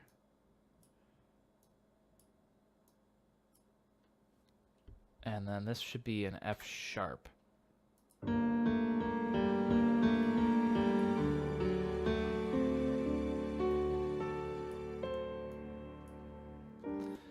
Okay, and then now here's what we're gonna do. We are gonna drag this so goddamn far you're just gonna make your head spin. Is your head still on? Look out. Now we're gonna move these. And now we're gonna grab it all, and we're just gonna drag this thing, and we're gonna pull on it like it's our titties, okay? See?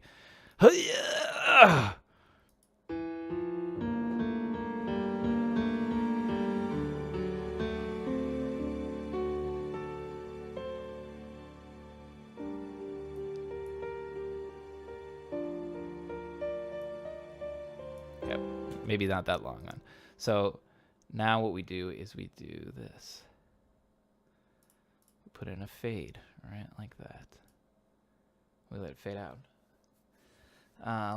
You luckily haven't seen Classic Who. I've seen some of the really old Doctor Who's. In fact, I watched the first 10 episodes. I hated it. I think the very original, because they had it on Netflix a long time ago. They had the original 19. What was it? Is it 1960 was the first one? Or in the 60s was the first one? Or no, was it even older? I don't know. But I watched the very first one, because the very first one they go to this Mayan temple, don't they? And it's so bad. They don't explain who anyone is for being the very first episode of Doctor Who. Everyone just walks out of the TARDIS and there's 4 people there, 5 people maybe, and no one is explaining who anybody is. They just assume you've been watching Doctor Who forever, but I don't know.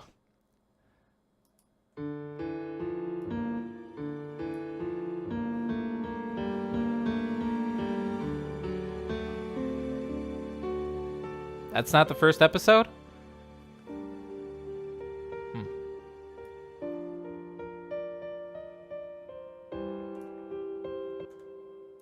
What is the first episode? I thought that was the first episode. Well, then I don't know which one I saw. Whatever I saw, it sucked. Dalek's master plan is the longest. 12 episodes, 12 weeks, 25 minutes each. Huh.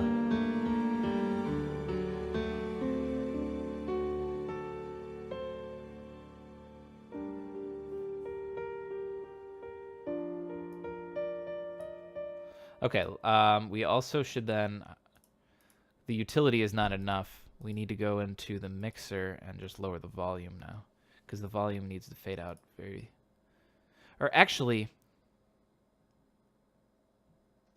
here's what we're going to do. We are going to take, yeah, this will sound nicer the way I'm trying to do this.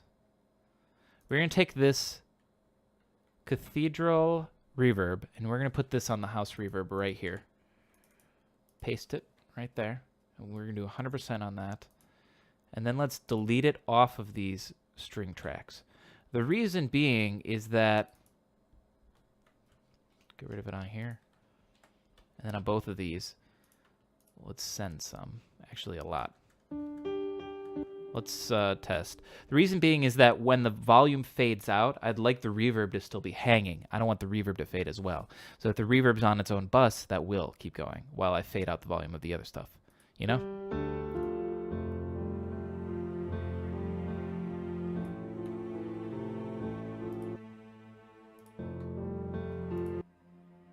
Is that a good amount of reverb to send? I think so.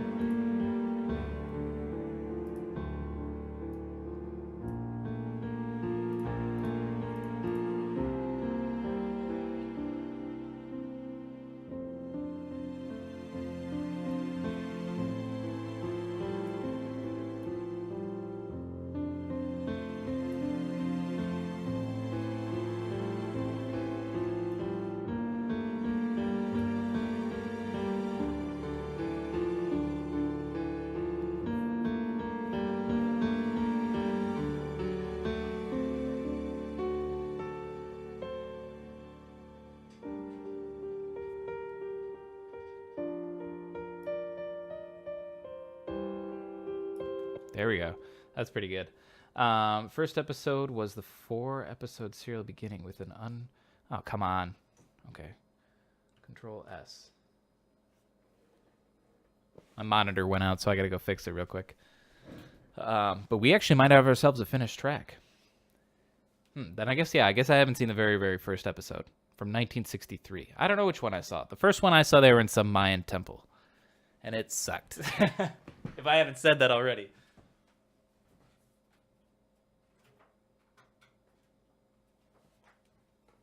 Whoop. All right. I know it went dark for a minute. We're going to have some streamception. Bam! And then here you guys go. Say hi. Oh, too late. Okay, now we're back, and I think we have ourselves a finished track. Let me listen to this ending real quick.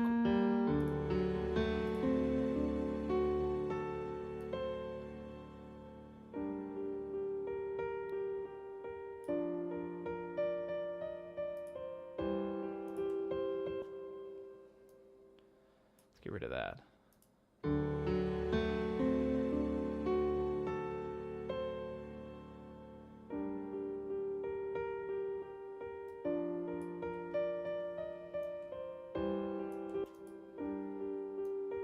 Hang on.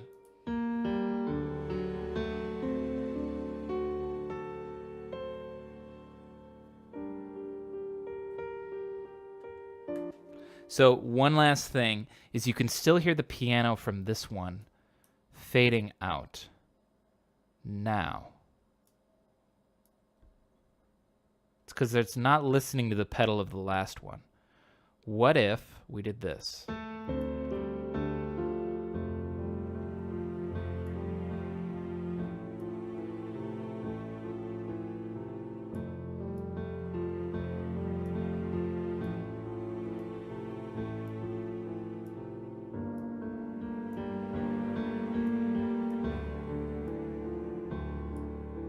We're gonna try this out.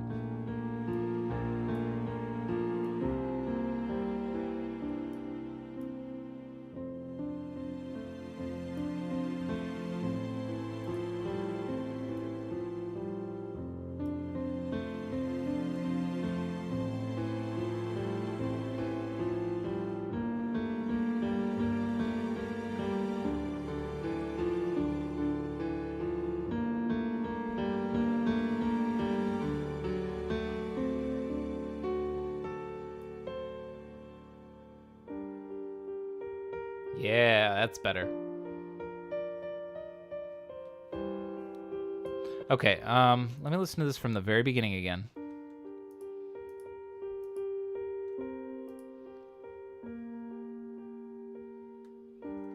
We'll see if the strings are balanced well. Try without headphones.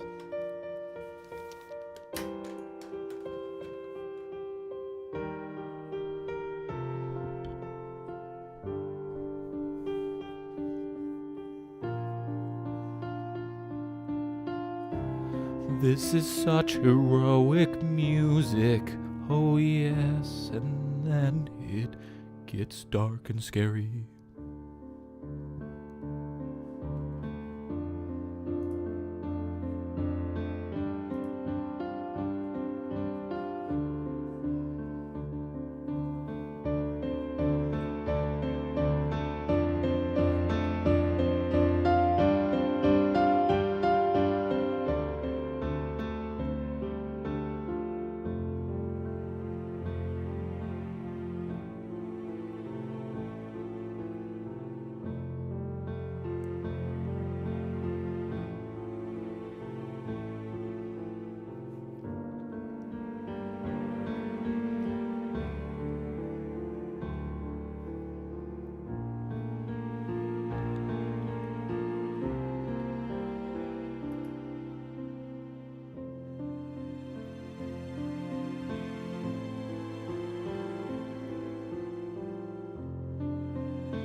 That's pretty good. I think I'm going to keep it.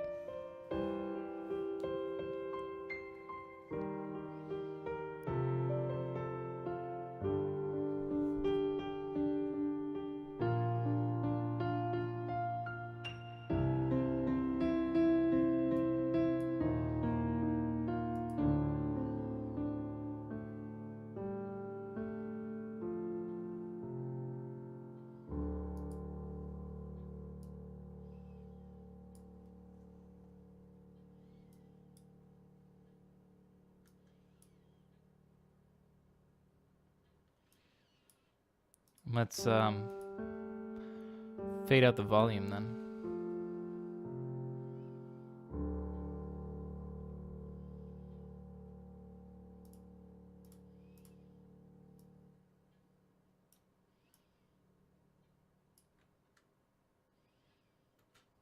Yeah, and then ends right there. That's pretty good.